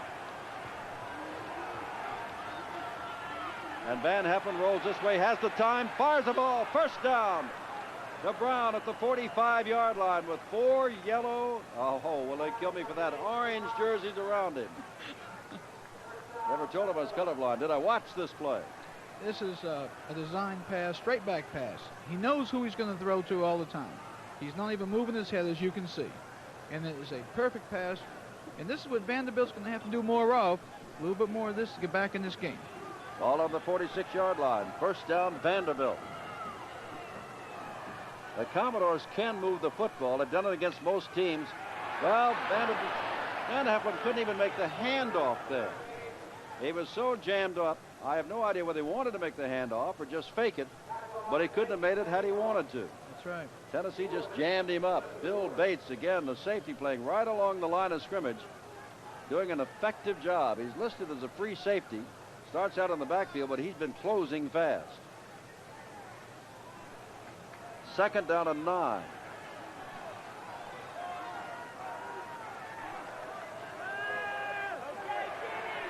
There it is, and Flavius Joey Smith was turned the wrong way at the 40-yard line. Would have been a first down, and now they find third and long. Good pass protection. Van Heflin out there, good pass, but to the wrong side of the receiver. In comes Wayman Buggs, number 8. Says something to Van Heflin. Out goes John McCain, a tight end. Vanderbilt wants to get something going. Look out! There's the ball. It is loose. It is picked up by Vanderbilt. But they're saying the arm was forward, and I would question that. It looked to me like he actually fumbled a football. In any event, Vanderbilt got it back. Let's watch. Look at this here. He's setting up, but I'll tell you one thing. It don't look like he's ready to throw. Oh, yes, he is. We're wrong again. Boy, I'll tell you, I'm having a bad day up here. And the ball is subsequently recovered, had it been a fumble, by Vanderbilt, which means it's a kicking situation. And Jim Arnold comes on to kick it away to Roland James. Oh, my. Woo! James just watches that go into the end zone. That's better than a 50-yard punt with that strong wind behind it. So Tennessee up by 4, gets the football back at the 20-yard line. First and 10. Our final week of the regular collegiate football season. And coming up, basketball. Lots of it here on ESPN. The folks from Tennessee, they're going to the Bluebonnet Bowl. I think I told you that when it was announced that they were in the Bluebonnet Bowl, the Purdue Daily newspaper came out and said, what are we doing in the bowl against Tennessee? Well, Tennessee's trying to prove it. They got a ball club. It'll give Purdue, the Boilermakers, a run for it. Setting up a screen out here, and it's going to be a loss to Simpson of maybe 9 yards, perhaps only 8. John Clemens smelled out that screen, and Simpson goes down. Clemens has played one whale of a game today. Simpson wears the same number as O.J., who apparently is playing his last year of professional football after his outstanding collegiate and professional career. O.J. apparently is going to hang it up. And as always, they say he is going out with style and class. Hancock and Ingram wide to the right. On second down and 18 to go. Olszewski started, but it's been Streeter. And there goes Simpson, who gets across the 15-yard line to the 16-yard line, where Andrew Coleman made the stop, and it's third down and 14 to go. Or Vanderbilt will get the ball in pretty fair position. If Tennessee's forced to kick it away, I would think, because the wind would be right in the face of the kicker. In the fourth quarter, Tennessee will be going with the wind. This time Hancock comes left and Ingram goes right. 14-10, Tennessee. Streeter throwing it, has his man, Hancock, foot race, touchdown. Over 80 yards, another big play, Tennessee.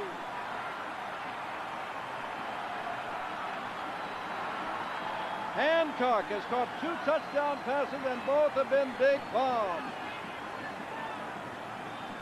Look at this play. Jim Streeter going straight back, drop back pass.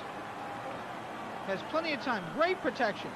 Hancock put one move on his cornerback and just outraced him. Never a question. Great combination. Streeter to Hancock. This Hancock got some great speed. Alan Duncan in to kick the extra point. Vanderbilt. Here's the Vanderbilt defense we've been hearing about. They've given up 21 points in the third quarter, and all 3 scoring plays have been bombs. 2 of them of 80 yards or more. And now Tennessee has a little running room, as they like to say, 21-10. And now Van Heflin will really have to put the ball in the air. He's going to have to stay in the air or go outside. He's just not going to be able to run the ball up the middle on this adjusted Tennessee defense. But Vanderbilt got a lot of class. They've shown me some class the first half, and I think we got some more offense coming up, Jim. And remember, as you know, Bob, Vanderbilt does score points. They can score points. Williams and Brown are deep. And Duncan will kick off. Late in the third quarter. Clock not telling us any time at all. It has not since the beginning of the game. So we'll simply say late in the third quarter in Knoxville on the campus of Tennessee. Or couldn't you tell by the sound of the fans when Hancock took that pass and raced for the score? Duncan, Preston Brown at the 3, 10. There was a Tennessee man absolutely blocked out of the play, and Preston Brown ran right into him.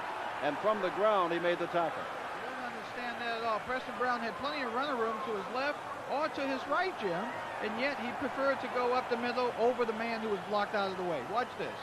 Here he is. Going up right up the middle. Blocked him out of the way, and yet still goes right in that way. Ball is on the 13-yard line.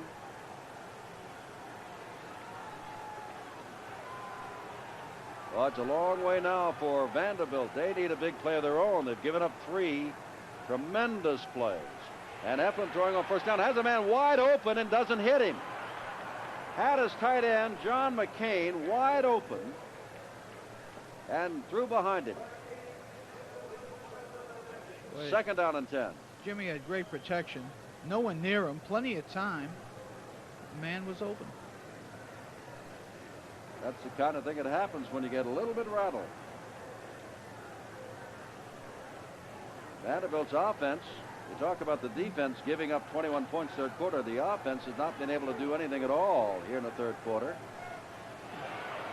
And now coming out to the 20, it's still on its feet across the 25, and that's enough for a first down. Roland James makes the stop of Terry Potter, who was very good in the early going, and we haven't seen much of him since. There was a great hole opened up for Terry Potter that time. Roman James coming over from his free safety, which is where he's playing right now, made the tackle. Ball on the 27-yard line. Lots of time left, better than a quarter to go. 21-10. Tennessee, all 21 points for the Vols in this quarter.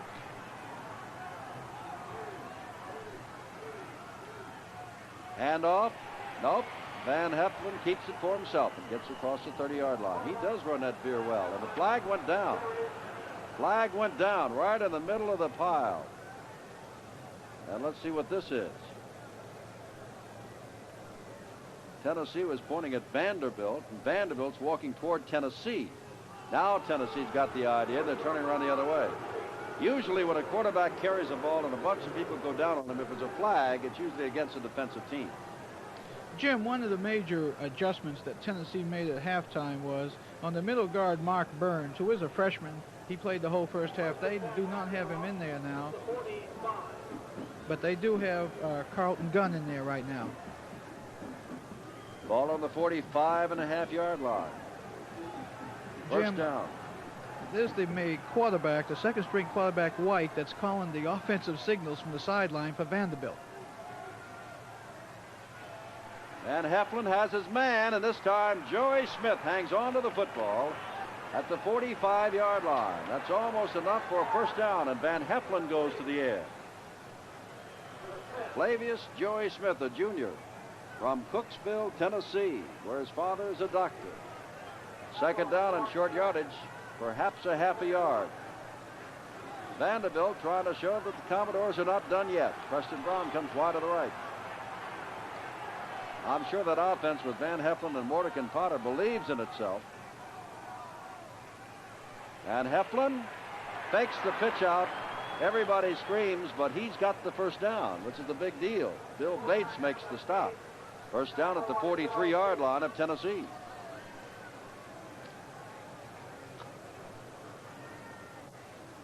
This state is really fired up with its football team. For Johnny Majors has had two great recruiting years. Some say the best in the country. Vanderbilt, looking at Tulane, another big independent like itself, and how it's come back to a 9-2 season, says we can do the same thing. Right ahead goes Terry Potter for a yard or so.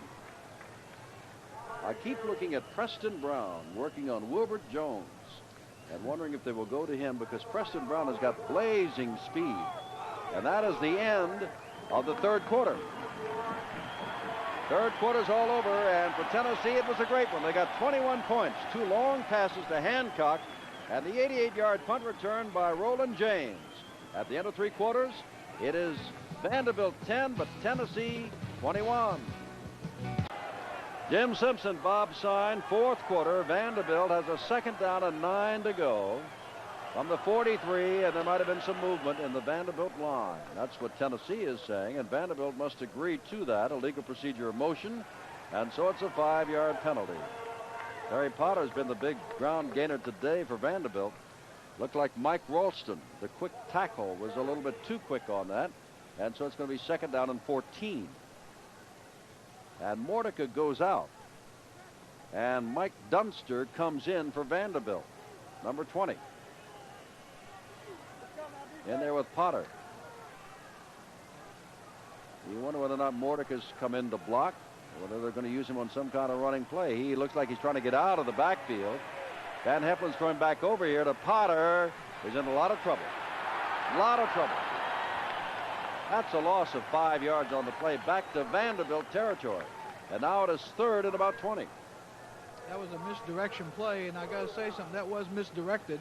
We had a lot of white jerseys downfield, but we had no white jerseys blocking the orange jerseys. There's Van Heflin trying to get some kind of thing going. Waylon Buggs is coming to tell him what it is.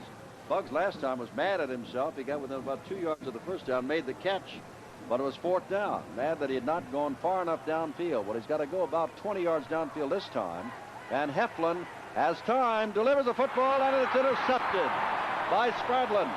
Number 50, the linebacker at the 38-yard line, and Van Heflin is picked off for the first time, and for only the 8th time all year long. Look at this defensive alignment. They got a 3-man rush, Jim, 3-man rush, all in the prevent defense back there. Put a lot of pressure on him. No way he'd get the ball through. Preston Brown, the intended receiver, made the stop, but Tennessee's got the 11-point lead and has the football at the 38-yard line.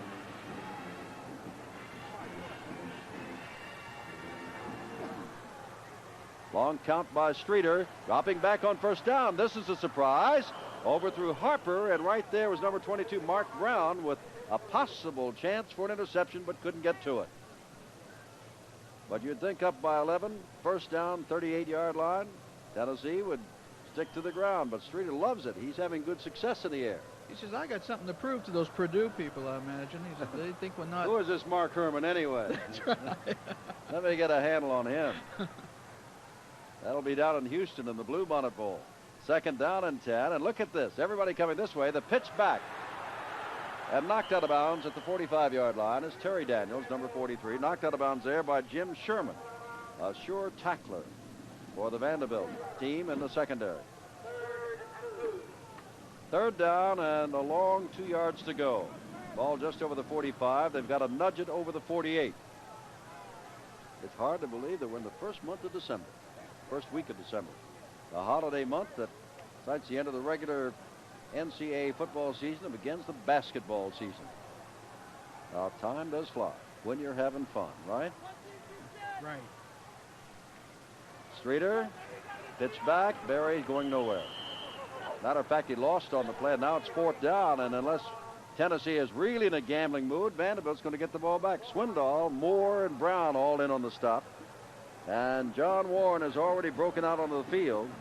And so Preston Brown goes deep to take the ball for Vanderbilt.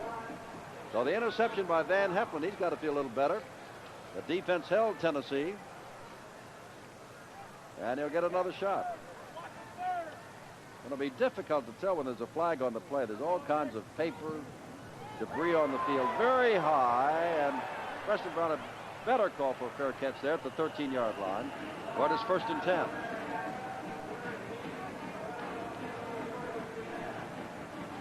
I would imagine, since the scoreboard clock isn't working, there are about 13 minutes of playing time left. I would imagine that even though they're back on their 13, Vanderbilt has got to do something, Bob Sign, other than just trying to break Mordecai or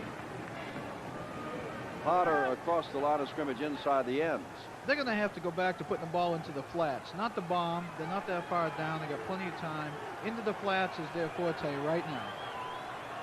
And Heflin hands the ball off to Mordecai, and he's got some running room and gets across the 20-yard line. It'll be 2nd down and short. We've heard so much about Frank Mordecai, the all-time Vanderbilt ground gainer, and we've seen so little of him this year and in this game. He's not only a big, strong guy with a lot of pizzazz, but he has some good moves, Jim, and he's going to do very well in the pros. I can tell you, he can get the outside game if he has to. 2nd down, they're going to try Mordecai again, the same play. And he breaks it this time across the 30-yard line, and he's got a 1st down. Going behind Hale and Hammond. And Bolton came up to make the stop. Tennessee's in a 3-man down line position. They got the middle wide open. They're anticipating pass all the way. And Van Heflin's fooling them and coming up the middle of Mordecai. Brown wide to the right. 1st down from the 32-yard line. 21-10 Tennessee in the big game of the Volunteer State. Now they don't have 3 down linemen, and this time across the 35-yard line goes Mordecai. Slightly different defense there, and Brian Ingram, 84, made the tackle. They came into the 6-man defensive line, Tennessee did, which is exactly what they came out the second half with, to shut down the run of Vanderbilt, and apparently they're going back into it right now.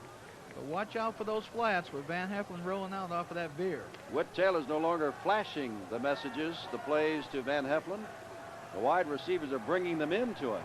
And here comes Mordecai across the 40-yard line, stops the clock at the 41-yard line, and it is going to be 3rd down and a yard or so to go. Chris Bolton, number 61, a linebacker, made the stop.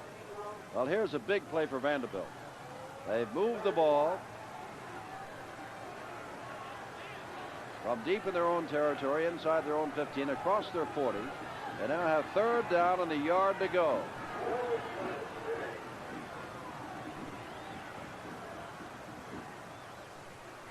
Oh my, Van Heflin's got more than enough for the 1st down, moves into Tennessee territory. There's that veer that you're talking about and how well he runs it. Steve Davis made the stop. If Van would have kept to the outside, he would have got about another 5 to 10 more yards. But he cut inside and went against the grain, which they were waiting on him, coming over to pursuit from the linebackers. Potter, Mordecai in the backfield, Bugs wide to the right. Oh, Van Heflin almost tripped, and now Mordecai does a good job to get onto the ball. Boy, lost it once, almost lost it a 2nd time, and that's a loss back to the midfield. Here's Van Heflin tripping into his halfback there, which definitely was a mix-up in signals. And then the pass, Mortimer never had control of the ball. Then he lost it again. Look at this. Get it now, Frank. You got it. I don't want it. You take it. Ball at the 50-yard line. Brown has come in now. Bugs is out there running in the plays with Bugs and Brown from the sidelines. So they'll alternate on nearly every play. And now, as Van Heflin got up there, he said, what? Not quite sure about this whole situation. So Vanderbilt calls timeout. The ball at midfield. The score, Tennessee 21, all in the third quarter. Vanderbilt 10, all in the first half. But Vanderbilt was actually denied toward the end of the half. Johnny Majors along the sideline. A reminder that ESPN has a first, at least for our young network, and that is we're going to have the North American Team Rodeo Championships from Tulsa, Oklahoma.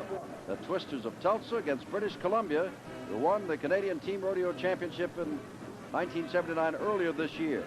And the Twisters of Tulsa will represent the United States. Game will be shown Saturday, December the 8th at 8:30 a.m. Repeated on Wednesday, December the 12th at 9 p.m. Rodeo action. That's a good idea to have it on Saturday morning. Some of the youngsters around the house would like to see cowboys ride the Bronco Broncos, try to get the steers, wrestle the steers down. Mordecai tries that play that works so well, but against that defense, it's not going to work. Brad White made the tackle, and now they're in a third and very long situation. Ball is right at midfield. They've got to get it across the 37-yard line of the University of Tennessee. Well, Tennessee has come into their now they're in a three-man defensive line. They're going back to that. And Mike Dunster's come in. Last time he tried to get out of the backfield. This time he's staying. Nope, now he's coming out of the backfield. Look out. Down it goes. And that is another hit by Brad White, who's had an outstanding game. And I think they're going to rule this one a fumble, not an incompleted pass. And so they'll have to kick it away. Watch Brad White fight off that tackle. He doesn't have a chance, that offensive tackle. Brad White coming in. Van Heflin doesn't even see it. Oh, that hurts. That definitely is a fumble, Jim. That's the kind of stuff Bob Sondheim used to have to do. I used to be 6'8".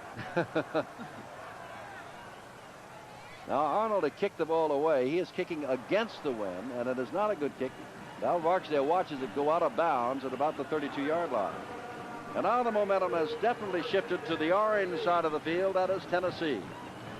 Had trouble in the first half, got 21 points on 3 big plays in the third quarter, leading 21-10. And now with the football and with the lead, and Vanderbilt in the second half has not been able to put anything at all offensively together.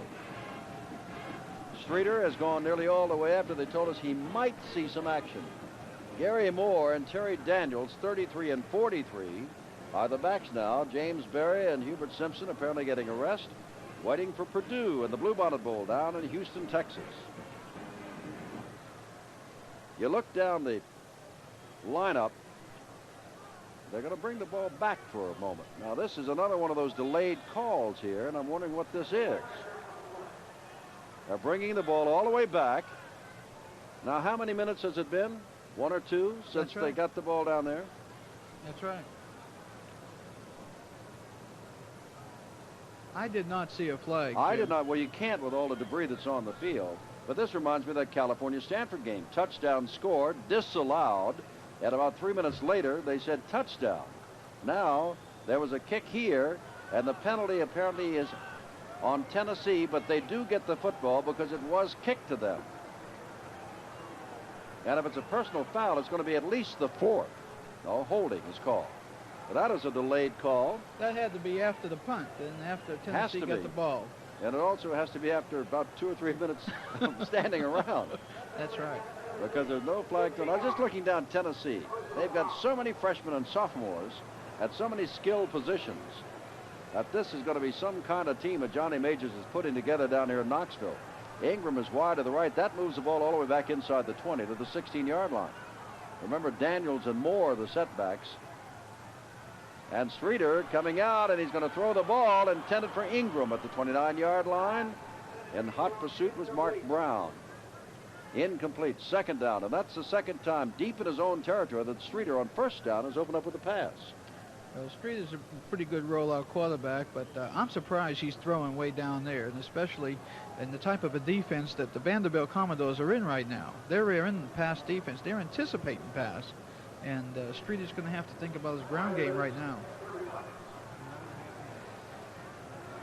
Second down 10, over 200 yards passing. He's also run for a bundle. Streeter's quite a back. And straight ahead goes number 43, Terry Daniels. Another sophomore out of Miami, Florida, gets across the 20-yard line. It'll be third down and about 6 to go. Clemens and Dean made the stop. And it looks like Daniels is limping just a little bit as he comes back to the huddle.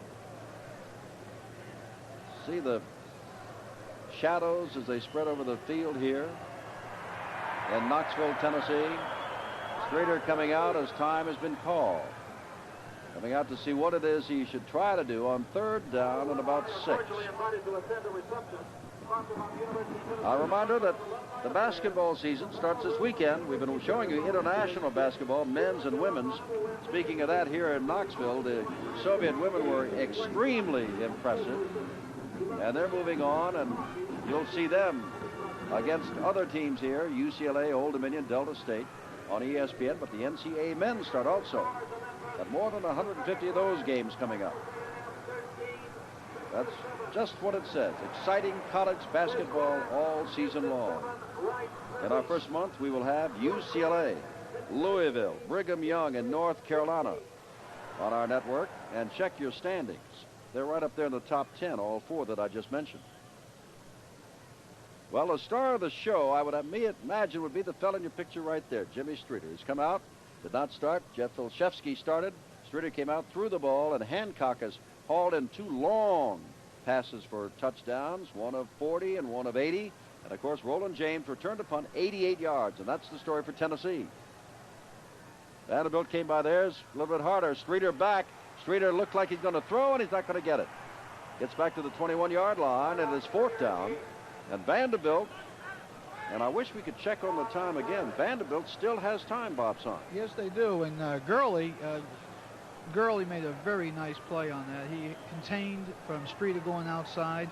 But Vanderbilt's got a little class, and I think they might come back and show just a little bit. John Warren back to kick, and Preston Brown is deep. If he can break off one of his long runs that he's so capable of doing, becomes a different ball game again. They rush the kicker. Brown comes over, watches the ball, and now wisely lets them down it right there on the 26-yard line. About 9 minutes to go, they tell us, in the ball game. And Van Heflin and Vanderbilt will try to get going. There are little things like, pardon me, Bob, but Frank Mordecai just stepping out of bounds. Later, they didn't get the 23-yard field goal. What a difference that would have made for Vanderbilt. I think that definitely would have given them another big lift. But the second half, Tennessee just came out here determined, regardless of what was going to happen, they were going to come out and show that they are a bowl-bound team. Well, that's just a team, Tennessee, that was down 17-0 themselves, or up, I should say, to Alabama and lost. So they realize what it's like. And over here on this side, Wayman Buggs, I believe, moved and then stopped. And the official, he made a mistake. He did it right in front of an official. He's about a half a yard away. 8:15 to go in the game is now the official time. 1st and 15. That doesn't really mean too much more to Vanderbilt. They got to go the length of the field and in a hurry and get a score on the board. Buggs again comes to the left, and Brown goes to the right. And straight ahead goes Terry Potter for just a couple of yards. A few yards when they needed 15 and 30-40 seconds off the clock. It's going to be very important for them to get the ball in the air. But one of the things, Jim, that's going to be very important to Vanderbilt is that they have used 2 timeouts already. Another thing is that they are going against the wind, but we remember that Jimmy Streeter's 2 touchdown passes were against the wind. Now Van Heflin back to throw. Throws, has his man there, and overthrows it. Is intercepted by Bates. Bates across the 30-yard line. Bates down to the 20-yard line and knocked down. First down at the 18-yard line. They'll mark it at the 17. Bill Bates comes up with his first interception of the year. He has had an outstanding game today, tackling, forcing from a safety position, but look at this. Look at Bates run with this ball. He has that ball tucked in. He's not going to let anybody move it, and he's going to put his shoulder and head down, telling his boys to, hey, get out of the way. Let me run this ball here. Look at that. Put his head in the 63. Super run back. 21-10, and now Tennessee trying to administer the coup d'etat and leave here with a 7-4 season heading for the Bluebonnet Bowl. Straight ahead, there he goes, touchdown, and that's Gary Moore. Right up the middle. 18 yards.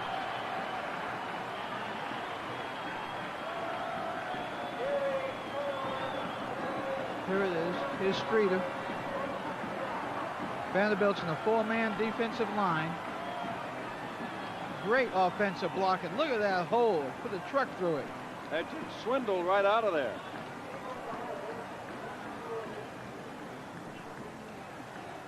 Gary Moore had not touched the ball as a running back before that play in this game.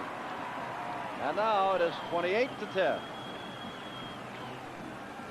Well, you could talk about big plays, but Bates has made one that goes right down with the 2 catches of Hancock and the punt return of Roland James. And Tennessee at one time down 10-0.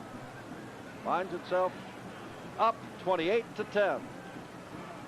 And figuring, hello there, Bluebonnet Bowl, I'm coming to Houston, Texas. They're going to have a good time down in Houston. They treat those people real good. Of course, everybody in Texas treats everybody real good. They're sending a message right now to Lafayette, Indiana, home of Purdue, that they're ready. It's going to be a very good game with the Purdue offense, the Tennessee offense. 2 different types of offense, totally different. It's going to be a very interesting game for the Bluebonnet Bowl. Alan Duncan will kick it off. Vanderbilt, they've never lost 10 games in a season before. They've been 1-9 before. They started this game, but never have they lost 10.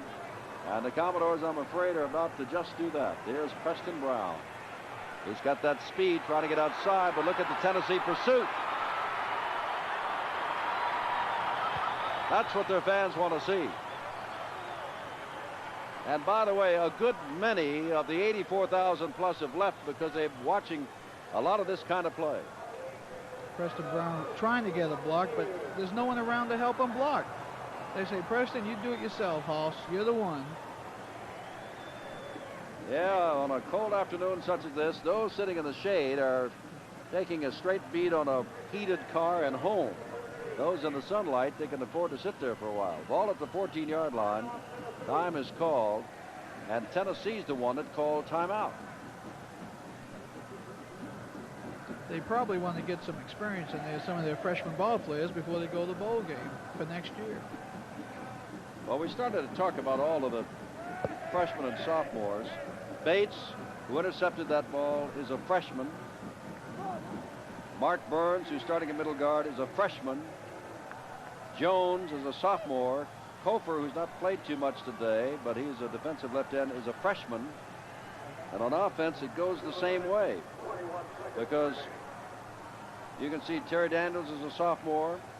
Olszewski, who started today and didn't make it as a sophomore, but Ingram is a junior. Mike Miller was in there for a little while. Great speed, a freshman. Lee North, the center, is a sophomore. They got some great young talent. And Heflin hands the ball off to Terry Potter, who may have gotten a yard. Make it 2 across the 15. 7 minutes, 20 seconds to go. 28-10, Tennessee. All 28 points in the second half. Well, Tom Seiler, retiring as sports editor of the Knoxville Sentinel, saw his team at his cover for about 50 years, down 10-0. It's a great retirement day for him. He was honored today. And Smokey the Fourth, the dog. Whoops, there's a flip out, and it is covered by, still loose, and belongs to Vanderbilt. Now they say Tennessee. We'll find out. Let's see what we can do. Watch Steve Davis over here, number 57. Steve Davis just comes in and takes Van Heflin down. Great defensive play by Steve Davis. See if we can see 50 come in here, because that is Spradlin. There he goes, and he is the one that came up with the ball. See him grab it in? There it is. Spradlin of Tennessee got it. He's got to be happy. Ball at the 16-yard line. Spradlin out of Maryville, Tennessee, and now the Volunteers will try to rub it in a little bit more after being down 10-0. Straight ahead, goes number 43. That is Terry Daniels. And David Rudder, a senior who came to Tennessee as a walk-on, is in quarterbacking. There he is, hopes to go to dental school. He knows he's getting married after the season is over. 6 minutes to go. And now we see that Aguilar, the senior tight end, has come in. Number 87. Rudder hands the ball, and straight down for about 2 yards goes, it looks like Gary Moore's getting up again. Gary Moore and Swindoll made the stop inside the 10-yard line. 3rd down at about 4. Now Nate Sumter has come in, so your running backs are Sumter 35, Moore 33, Rudder number 8 is your quarterback.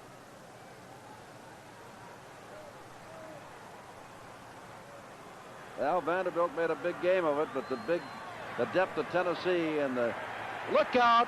I thought he had his man there. That is Aguilar, who just came in. That big tight end.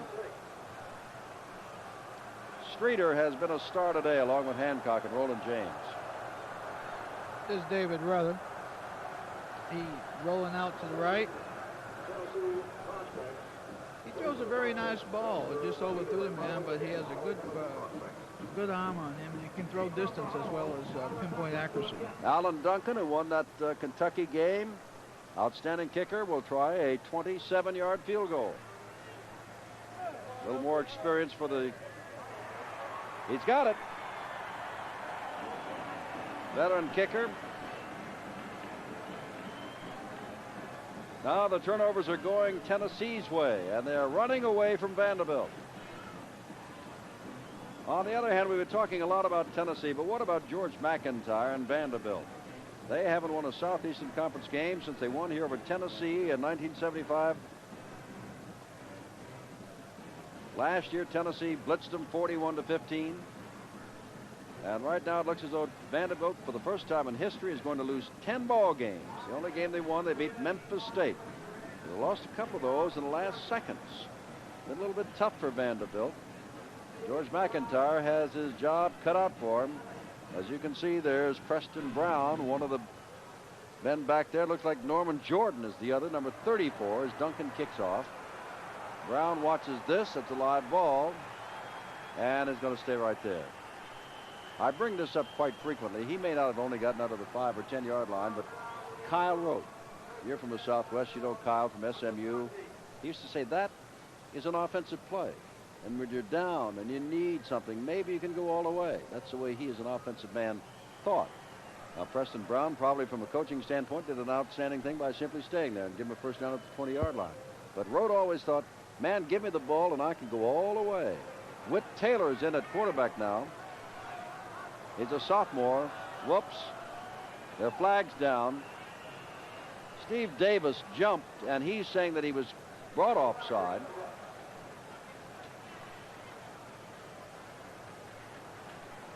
And the officials apparently caught the fact that he was taken offside, so they'll take the ball back to the 15-yard line. You know, Jim, going back to your statement of what Kyle Rote said, at this stage in the game, I believe Kyle Rote is definitely right, because Vanderbilt's down so much right now. They're down 21 points. They need to get a long run, and that was an opportunity for it. Give a fellow like Preston Brown a head start. Well, Taylor's not going very far. The pursuit of Tennessee has been terrific. In the second half, I must say that Tennessee was not at all impressive in the first half. The first half, they didn't know how to contain Van Heflin on the Veer offense. But the second half, they came out, they adjusted to a 6-man defensive line. They came into a blitzing linebacker. And they've just adjusted real well at halftime. I'm very impressed with that second half play. 2nd down and 4 to go. Time has been called by the officials. And again, it might be that they go over at a certain time and say 5 minutes. Remember, they did this at the end of the first half also, since that scoreboard clock is not working. 5 minutes of playing time left. Many of the 84,000 plus are long gone, and many are going right now. They've had a chilly afternoon here in Knoxville, but they've been rewarded after a so-so and disappointing first half, their team has come back, and their team is winning going away, putting the pressure on Vanderbilt. And running with the football is Potter. Potter gets across the 25-yard line to the 26 or 7-yard line. Well, it'll be third down and about 3 to go. Gillespie made the tackle. Van Heflin will be back for Vanderbilt. Potter will be back, but Mordecai and Brown will not. Two outstanding players on Vanderbilt offense. Big hole, and that is Mordecai getting out across the 30, and he's got the first down to the 34-yard line, where this time Brett Aitchison, number 91, makes the tackle. Of the two teams on the field, Tennessee had great recruiting years, looking forward to the Bluebonnet Bowl, and Vanderbilt has had a disastrous year. Just hoping that their recruiting over the winter, matter of fact, not the winter, it'll start, I believe, tomorrow in earnest, will bring them better years. Potter with the football. Nobody seems to realize it. He's across the 50-yard line. That time, a good fake by Taylor, and nobody really followed Potter. I thought it was an excellent fake by Taylor, and Pollard had that ball, and look at this right here. Pollard has the ball. The defensive linemen know Pollard has the ball, but they didn't make the move on him. The linebackers were caught coming up tight. Now they tell us 3 minutes left. Ball on the 47-yard line of Tennessee. Potter again with the football inside the 40-yard line. A pickup of perhaps 8 yards before Chris Bolton, number 61, makes the tackle. You know, Craig Pookie did not play today, and he's by far and away the best defensive player aside from Roland James on the club. He's a linebacker with great lateral movement, all Southeastern Conference, leading tacklers, caused more fumbles than anybody else. He'll be ready for the Bluebonnet Bowl. Oh, my. Taylor never had a chance to pitch the ball out at all. And getting up again is that same man, Chris Bolton, number 61. A loss back to the 40-yard line. Chris has had an outstanding day, especially the second half on defense. Third down and about 1.5 yards. As they say, his forward motion actually got him inside the 39-yard line. Buggs wide left, Brown wide to the right. Taylor pitching the ball back, and there goes Dunster, and a fine open field tackle across the way by Bill Bates, the freshman, number 40. Well, moments ago, intercepted a pass and set up the field goal by Duncan of 27 yards.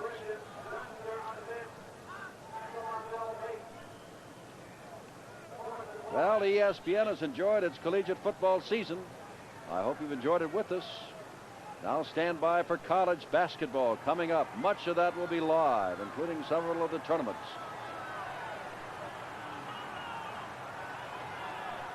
Taylor, quick pitch back to Mordecai, and Mordecai just does get out of bounds at the 35-yard line, and that's enough for the first down. Vanderbilt came up to Knoxville fired up. Went out to a 10-0 lead. Easily could have been 17 or at least 13-0. But I don't think that would have mattered a bit in the second half, because Tennessee has come out and played outstanding football in the second half and completely shut down Vanderbilt. The Commodores have not scored, while Tennessee has run up 28 points. Taylor gives to Potter, and there's that unknown man again. They finally catch up to him inside the 25-yard line. Aitchison makes the stop, number 91, just now getting up. Running down, Terry Potter's got the big day of the day, 113 yards on 18 carries. We've been watching Hubert Simpson and Frank Mordecai, and Terry Potter's been the big man. Potter is awesome running up that line. He and Mordecai make a very good backfield. I think that if they had their game plan set a little bit better, especially the second half, they did not adjust their offensive plays the second half to the Tennessee defensive alignment. When a Tennessee adjusted, usually an offensive team will adjust, or a quarterback will use an audible. And, Jim, they didn't do that the second half, and it kind of surprised me. Here is Whit Taylor coming back with 40 seconds left.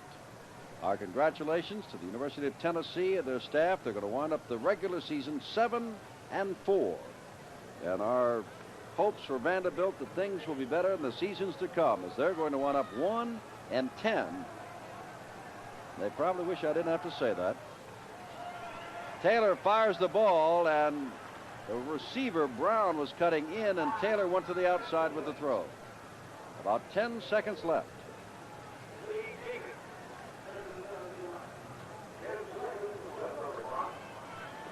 Vanderbilt treats this as the game. Tennessee kind of looks to Alabama as their game. That was a big disappointment for the Volunteers. They were up by 17, leading 17-0. Alabama beat them. Vanderbilt calls timeout. They'd like to finish the 1979 season with a score if they can. I think that's what they're trying to do, and it'd be good if they could. It would help them make it a little bit easier. But when you lose, Jim, and especially the second half, they did not deserve to win. They didn't come out aggressive the second half, and Tennessee did. Tennessee wanted it much bad, and just went after the Commodores of Vanderbilt. But there's always another year, as they say. Things could be better next year. Well, some of those from Vanderbilt have been telling us that the Air Force game, which they lost by a point when Air Force drove 80 yards in 55 seconds for a winning score, really had the Vandy team down. And I said, well, they've had a week off, a week to get over it. And it looked as though they had gotten over it in the first half. They played excellent football, aggressive football. But Tennessee has just overpowered them here in the second half. Vanderbilt hasn't been taking the chances. Now here's Taylor back, and there he is, still back, isn't he? This time it is Val Barksdale, who, by the way, is an ordained minister. And that's not what ministers are supposed to do. Well, I'll tell you, it's amazing, but let's watch this ordained minister come in here and just hurt this ball player. And this is the last play of the game as Barksdale gets Whit Taylor, and that's been kind of the second half for Vanderbilt as it ended right there. It's all over. Tennessee now 7-4, Vanderbilt now 1-10. Final score. With all 31 points in the second half, Tennessee beats Vanderbilt 31-10.